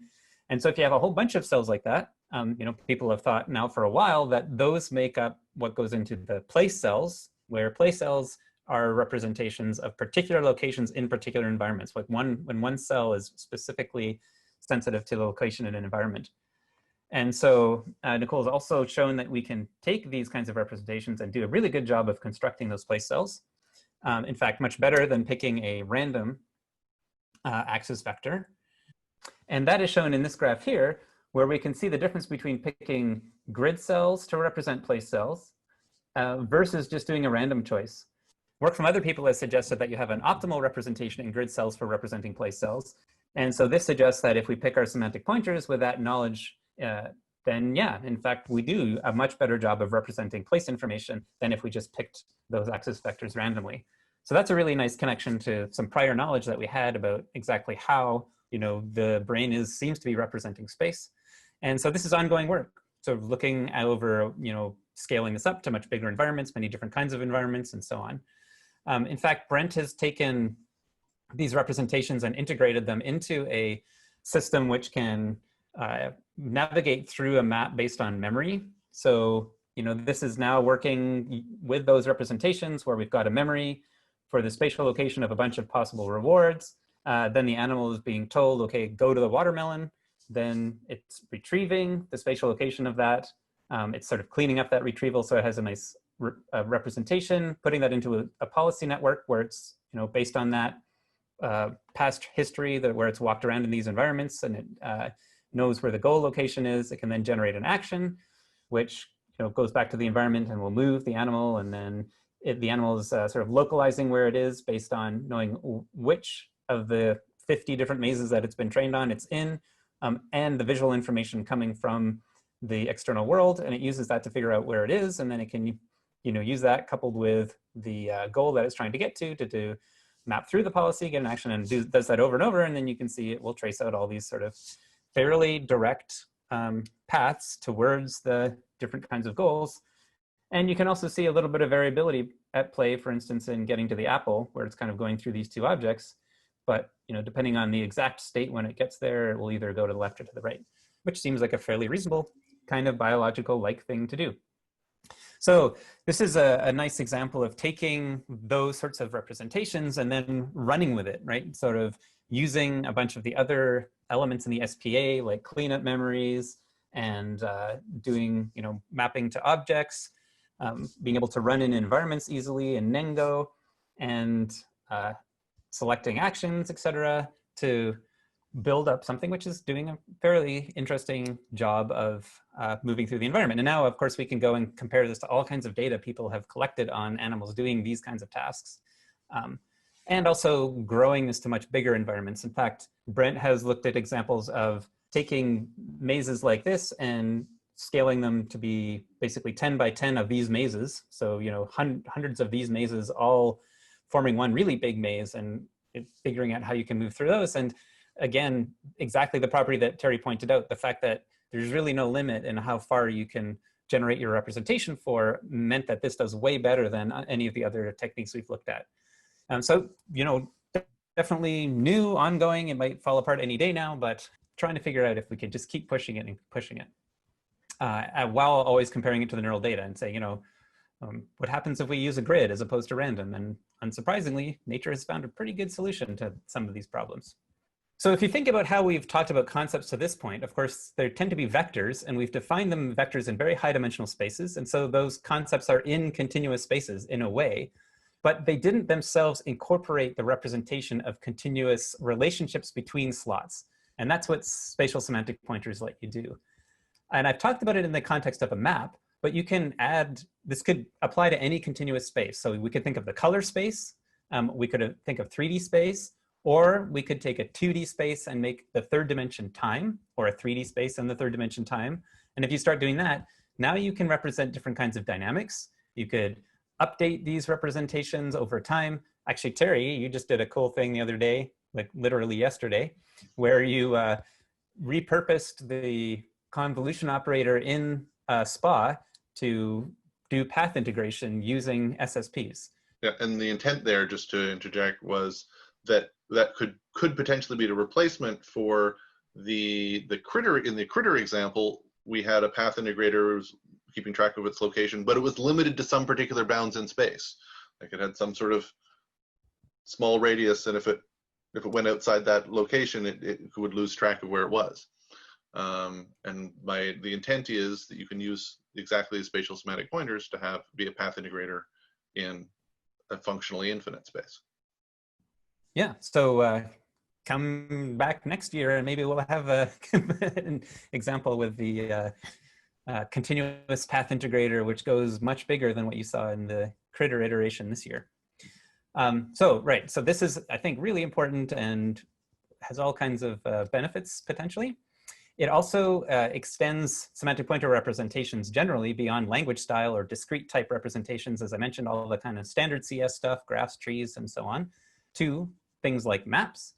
And we also know it's neurally implementable. So, we always check for that, make sure that we can run it in spiking neural networks, and that it has a purpose. That is, it gives us some kind of functional improvement, right? So scalability or, improved accuracy, as in the case of representing place cells, and so on. Okay, so turning from spatial continuity to temporal continuity, we have a fairly similar kind of problem. That is, if we use the standard way of representing lists, for instance, we have essentially a discretized version of time. And that kind of temporal discreteness doesn't seem very natural. Now, as I mentioned, you could use something like spatial semantic pointers and include time in them. But we think that, there are reasons to believe there might be different ways of representing time in the brain. So time is, always flowing in one direction. It might have certain kinds of limits that we want to impose. So you don't necessarily want to remember the past exactly as well as what's going on right now. And so what is a way of capturing some of those features of temporal representation potentially, right? And we really do need to do a lot more work right now into looking at the relationship between SSP representation and the kind of representation I'll be talking about next. All right, so the kind of representation I'll be talking about will let us answer questions like, was there a long or a short delay between items that I just experienced? So, if we think of serial working memory as just a bunch of letters that we've been shown that we're remembering, that's one thing. And, the standard working memory representation might work for that.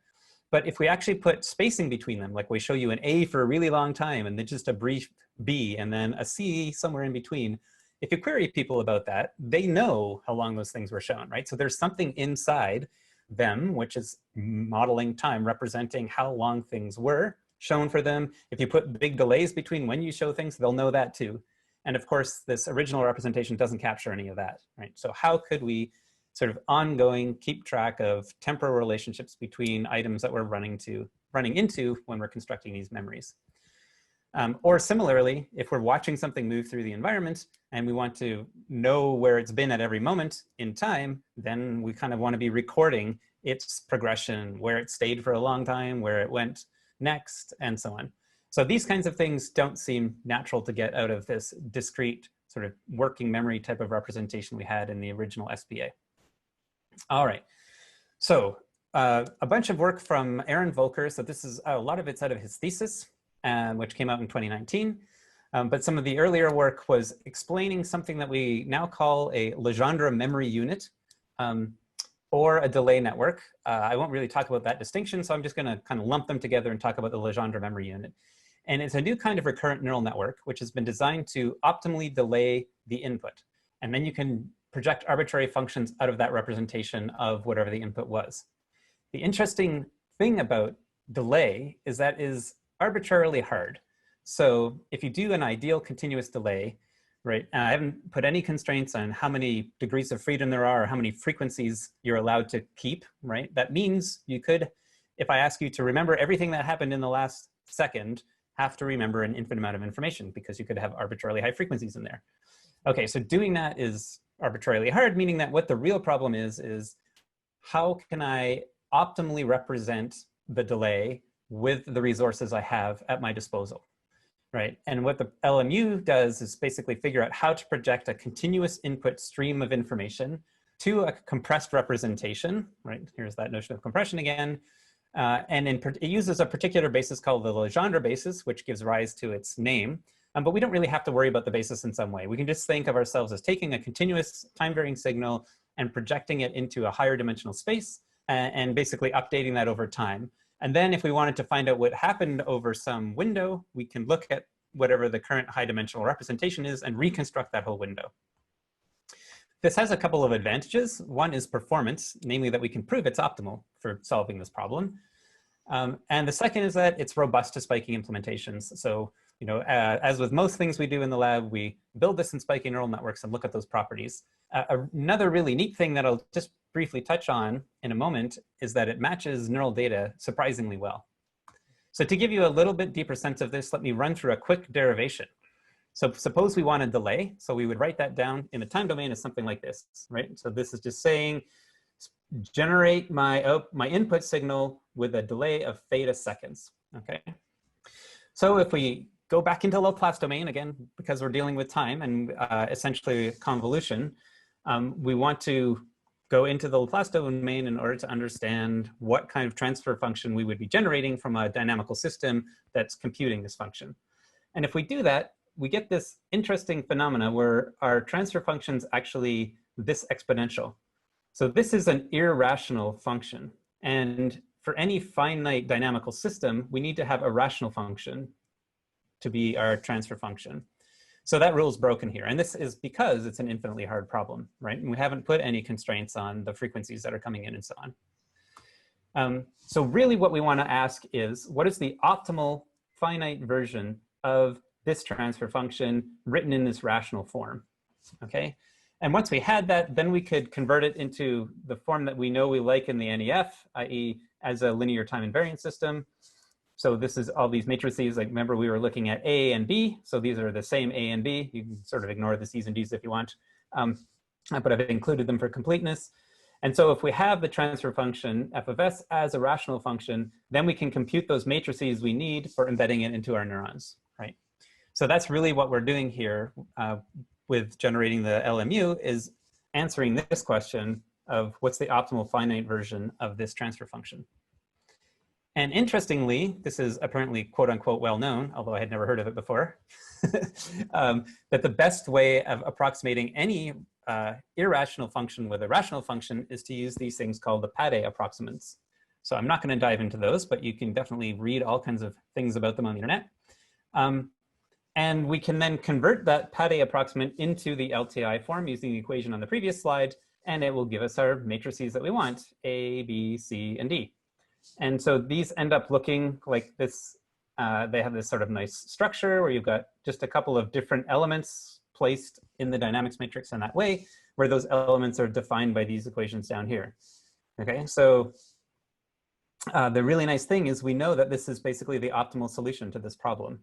And we can start asking questions about what happens as I change theta. So that's the size of my window. What happens if I want to change theta on the fly? What other interesting properties does this system have? So first, we just want to see it working. So what we're showing in the top here, the input signal is in blue. The ideal output signal is the dashed line. And then the LMU approximation of that using a bunch of spiking neurons is the green line. So you can see that the output of the network y of t is doing an extremely good job of approximating that 1 second delay. If we look inside the LMU, as it were, so we look at this higher dimensional representation, here we're using 6 dimensions, and that's what's being shown here. This is how those 6 dimensions are changing over time. So essentially, if we stopped at this moment right here, we could use that to decode 1 second of history, right? And that's essentially what's going on in this signal. So here we've got 1,000 neurons, we've got 1 hertz noise, 100 millisecond synapse, and we're able to do a really good job of representing this 1 second delay. As I mentioned, this has got an interesting relationship to neurobiology. In particular, there are these cells called time cells, where when you get rodents to perform a task where there's temporal delay involved, you can find cells which respond depending on how far along in the task they are.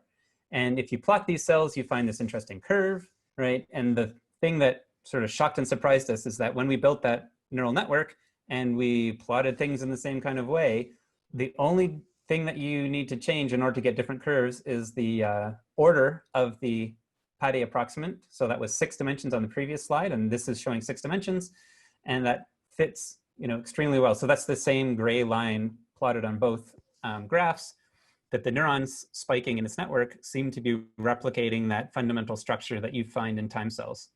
So that's a pretty exciting discovery.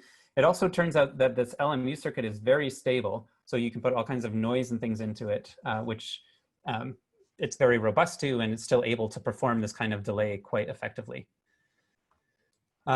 People have taken that same representation and looked at modeling delays in human reasoning, and again, you are able to explain some nice phenomena there more easily than you can with past models, and it's just sort of turned into a whole industry in our lab, at least, and even beyond our lab, of looking at what kinds of things you can do with the LMU representations that relate to temporal cognition and representation of temporal information in biological systems.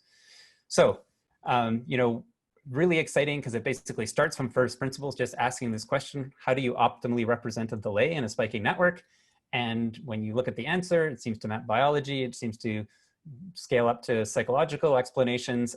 And we've been pushing this to see what happens when we compare this to recurrent neural networks. So I gestured to this in the very first lecture, saying, oh, we've got techniques for beating LSTMs and all the other RNNs, and that's basically what this LMU has allowed us to do.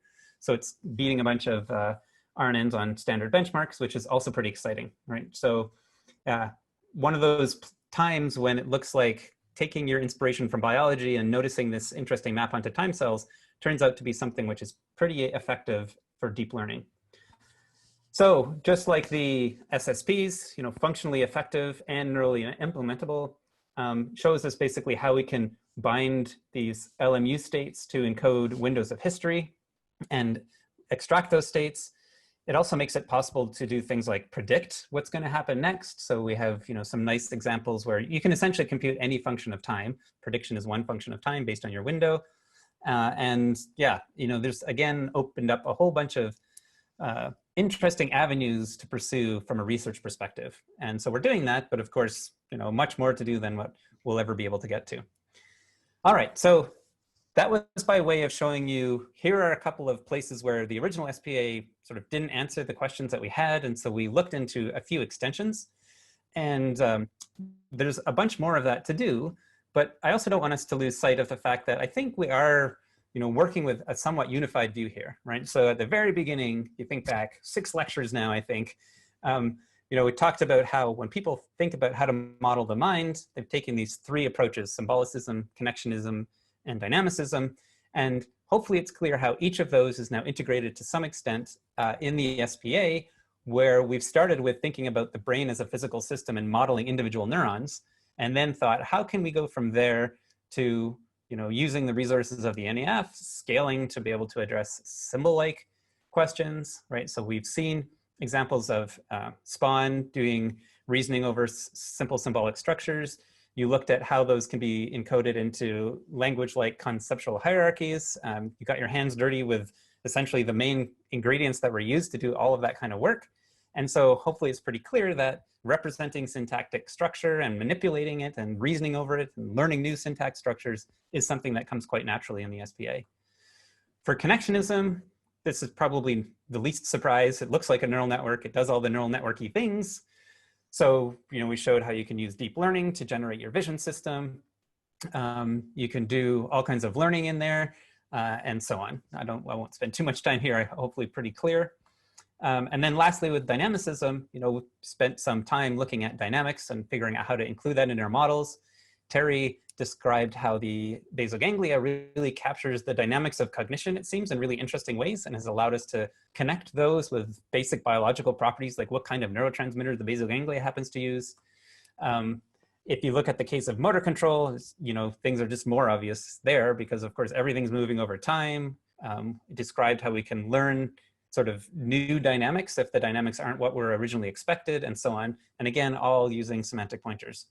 So hopefully, it's clear that we think there's both some unification and generality to the approach we're taking, but also clear incompleteness, right? We're by no means done. So there's still a really long way to go. And just, it's always good to be, reasonable and humble about what Spaun looks like compared to a real brain. It's tiny, right? It's like 40,000 times smaller than a real brain. We have maybe 20 of the 1,000 or more parts of a brain included in the model, right? There's a lot more work to do. Obviously, the neurons are generally much simpler. As Terry was mentioning, when you get down to sort of tuning those rules, we don't have a good story for how that's done with reinforcement learning. We have lots of ideas and lots of promise, but ultimately we need to flesh out that part of the story more. But what we really hope is just that this set of tools, so conceptual tools like the SPA and the NEF, and both of which have some fairly clear mathematics that you can look at to understand how they work, and then more practical software tools like Nengo, right? Bringing all of those together can hopefully help exploring the space of possible brain models, many of which will never occur to us. So the hope is that by putting on things like the summer school and making these lectures available, we can all find out together, right? There's more brain than there is research hours in the day or in the universe, possibly, we'll see. And just trying to, use this set of tools to figure out how brains work is something that we're very excited to share with people and work with people on. So got the little Nengo sign down there. This is now where you get to go and build all your own cool models. Hopefully many of you will decide to come and actually spend a couple weeks with us building up an interesting example model, as people have done. And this set of lectures is just a way of giving you an introduction in some detail to all of the kind of tools and techniques that we would use over that 2-week period. Terry, you have anything you want to add? Yeah, well, just mostly to highlight that there are tutorials built into Nengo itself. And there is, so that can help sort of go take step by step through building up some of these things again in addition to these lectures. And I also want to point people at the Nengo forum, forum.nengo.ai. And that's where, the main place to go for questions and playing around with things. Really, I'm always, every year, incredibly excited about what sorts of random ideas people have at the the Nengo Summer School. And I'm really excited now about this idea of, well, now that we post these lectures online and anyone take a look at, now it's just going to be an more interesting, wider audience as well. As I mentioned at the beginning, I do have a surprise for Terry. He doesn't know this is coming. But I thought it would be fun to actually take the last part here and just have a discussion.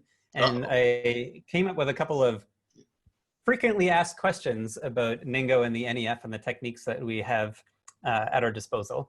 And I thought it might be fun to sort of answer some of the questions that might have occurred to people because we get asked them a lot of the time. Does that sound good? Sounds perfect.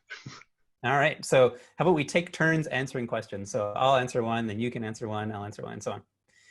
All right, so question number 1 is, am I stuck with the exponential model of synapses? So this is a question for me. Short answer, no. There's a paper by Aaron Volker in which he describes a general technique for taking any linear description of a synapse. So this is any linear synaptic model, which covers all of the standard synaptic models, the alpha synapse, the double exponential synapse, any band pass synapse, basically delay synapses, pretty much anything you want. Take any of those and do the optimization with those in mind instead of the exponential. So that's essentially just a set of well-defined techniques now. And there is a software called Nengo Lib, which will let you do that inside the Nengo environment. So question 2 for Terry, can I add new neuron models to Nengo? Ooh, good question. Yes, it's not too bad. So, there's an API for defining your own neuron models. And it's going to be on the order of 30, 40 lines of code. We have a couple examples.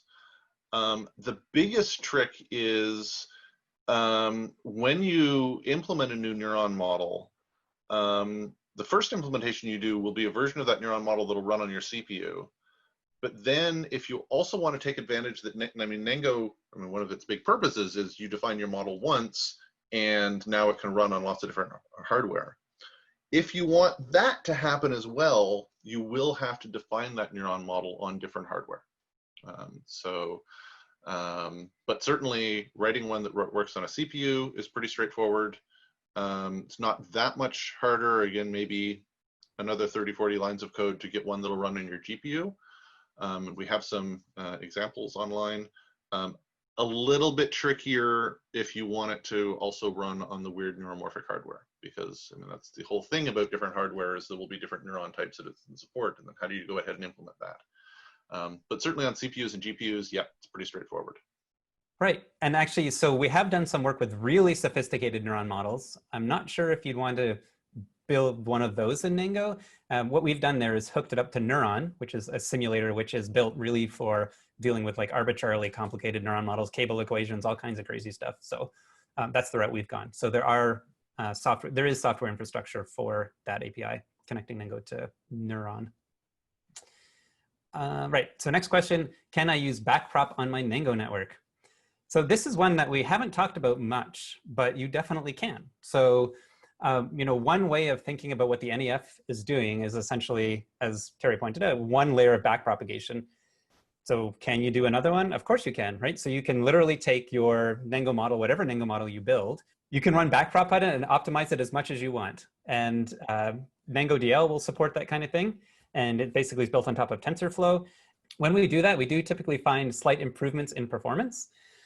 So you can use slightly fewer neurons to get the same performance, or you can use the same number of neurons to get slightly better performance.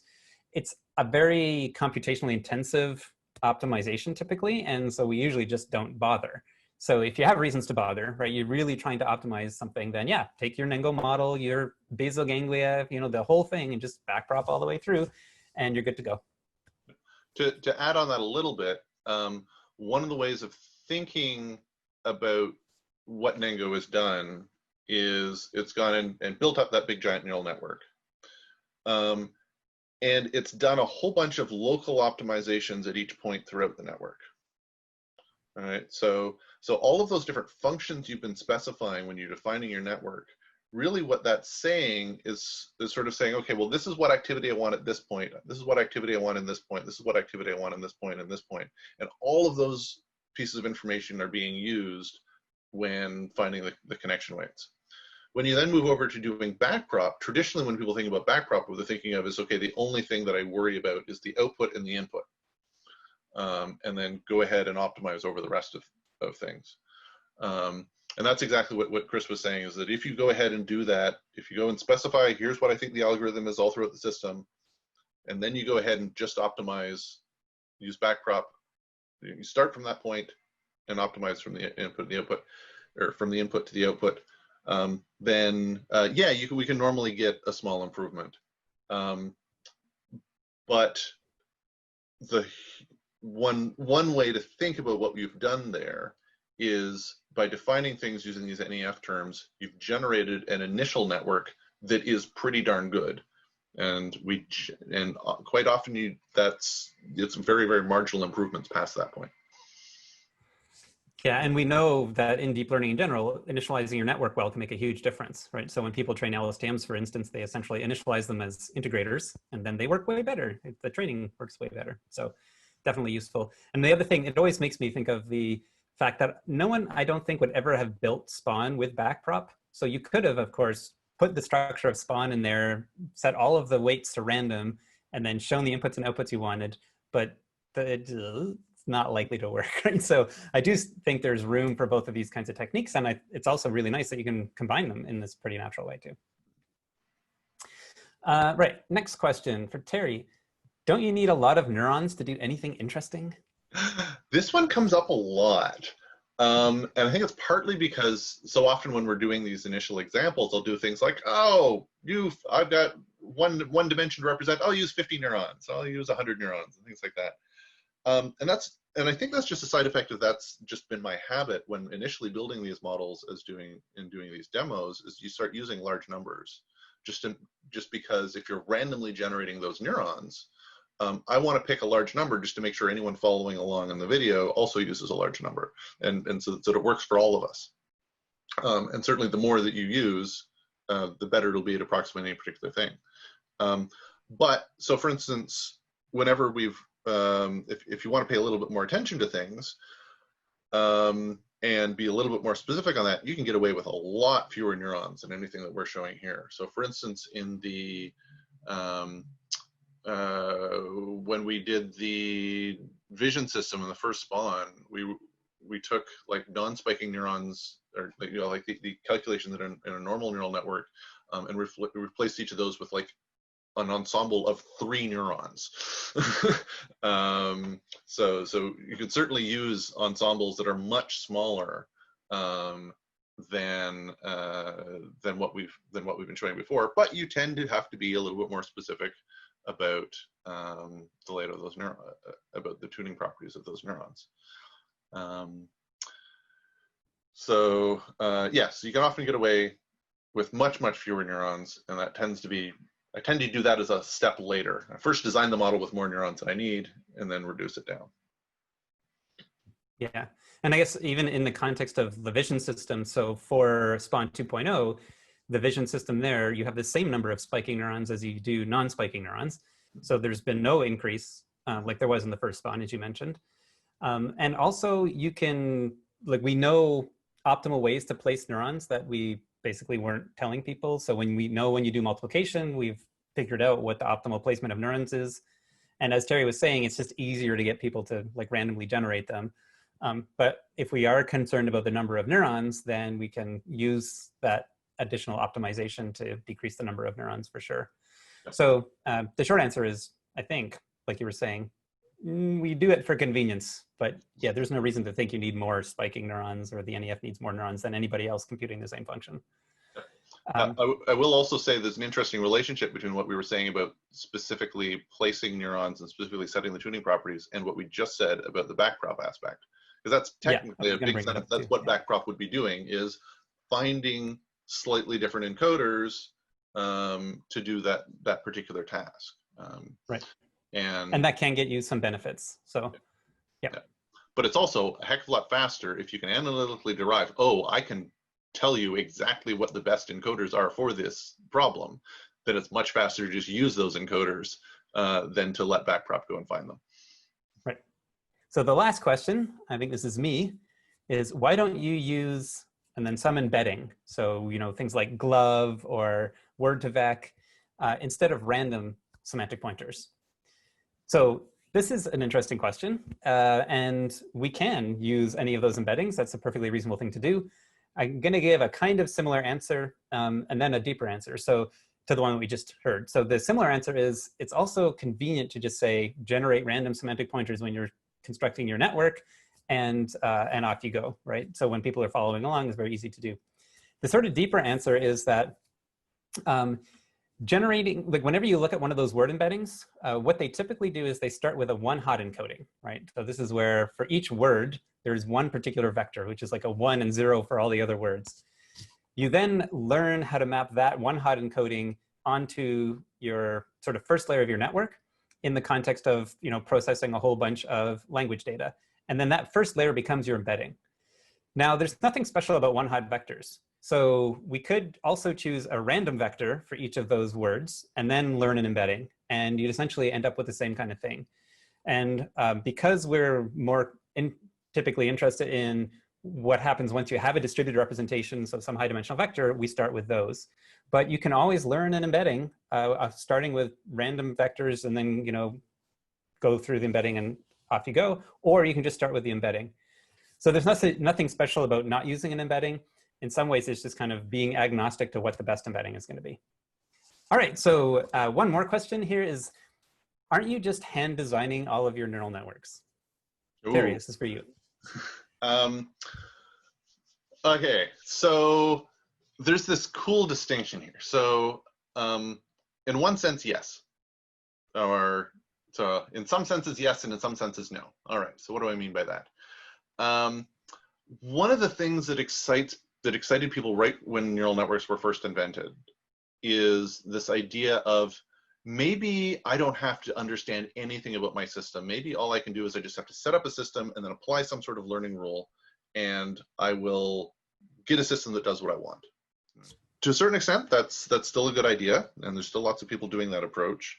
I do think it's worth keeping in mind that what we're doing here is we're saying, let's treat neural networks as a computing medium, as a thing that you can use to go and design. This is why it's neural engineering framework. We're wanting to actually design things. On the one hand, that's let us build things that no one was able to do before. So for instance, that's why everyone was surprised when we published Spaun, is that no one had built a 2.5 million neural network that was capable of doing a bunch of tasks. Because, and I think from the arguments that we've been saying over the last little while, it's if the only thing you're willing to specify with your model is the inputs and the outputs and say, okay, I'm not going to say anything about the internals, it's really hard to learn that. And so I think one thing that we're doing here is we're saying, let's try to understand what internal structures to add and to build up. And if we do build it by hand, that's cool. It shows that this is possible to build. I think that can also drive the people who are just interested in these systems that just learn everything. I think it's really useful for that community to take a look at things that are hand designed and see, oh, hey, look, in order to do this task, I had to hand design it in this way. Maybe that gives you insights into what a sort of a learning method would be. As a final thing in that sort of long, rambly answer, I will also note that in a lot of the machine learning community and a lot of the people that are very, very focused on this sort of deep learning, learn everything, it's been more and more, there's been more and more discussion over the last decade or so that, hey, putting in structure matters, and the exact type of structure that you matters. That's why LSTMs were such an exciting advance, is they said, oh, hey, look, this is a particular type of structure. If we add that, then cool, we can learn whole new things. And so I think there's that sort of tradition of, yeah, let's add in particular hand-designed things. Seems to be an important direction to go. Yep, and I will add on to that briefly, I promise, that it lets us leverage a bunch of knowledge in neuroscience and psychology as well, right? So neuroscientists do make measurements that can give you hints about what neurons do halfway through the brain, and they have ideas about what computations brains are performing, and we can take those ideas and test them pretty explicitly, right, without going through trying to figure out how to learn something like that. And I think the second thing I wanted to say just echoes a little bit of what you were saying about learning in general. So we have not really done anything super special. We call our optimization problem analytic, and other people call it learning, but both of them are optimization problems. So, you know, deep learning is a way of solving an optimization problem. We have another way of solving a simpler optimization problem, in fact, which gives us advantages in some places and disadvantages in others. So yeah, I think they're both just more optimization. So with that, I think we should probably conclude. If you've watched the entire series that we've posted so far, thank you very much. And we're really excited that you found it interesting enough to stick around to the end. We'll remind you that if you have more questions, definitely check out the forum. So forum.nengo.ai. There's always people on there who are developing Nengo currently, who are able to answer questions you might have. And there's a growing community there, which we're very excited about. And I don't think I have anything else to say for now. How about you, Terry? But yes, all right. Thank you so much for listening, and I hope to see you online. See you later.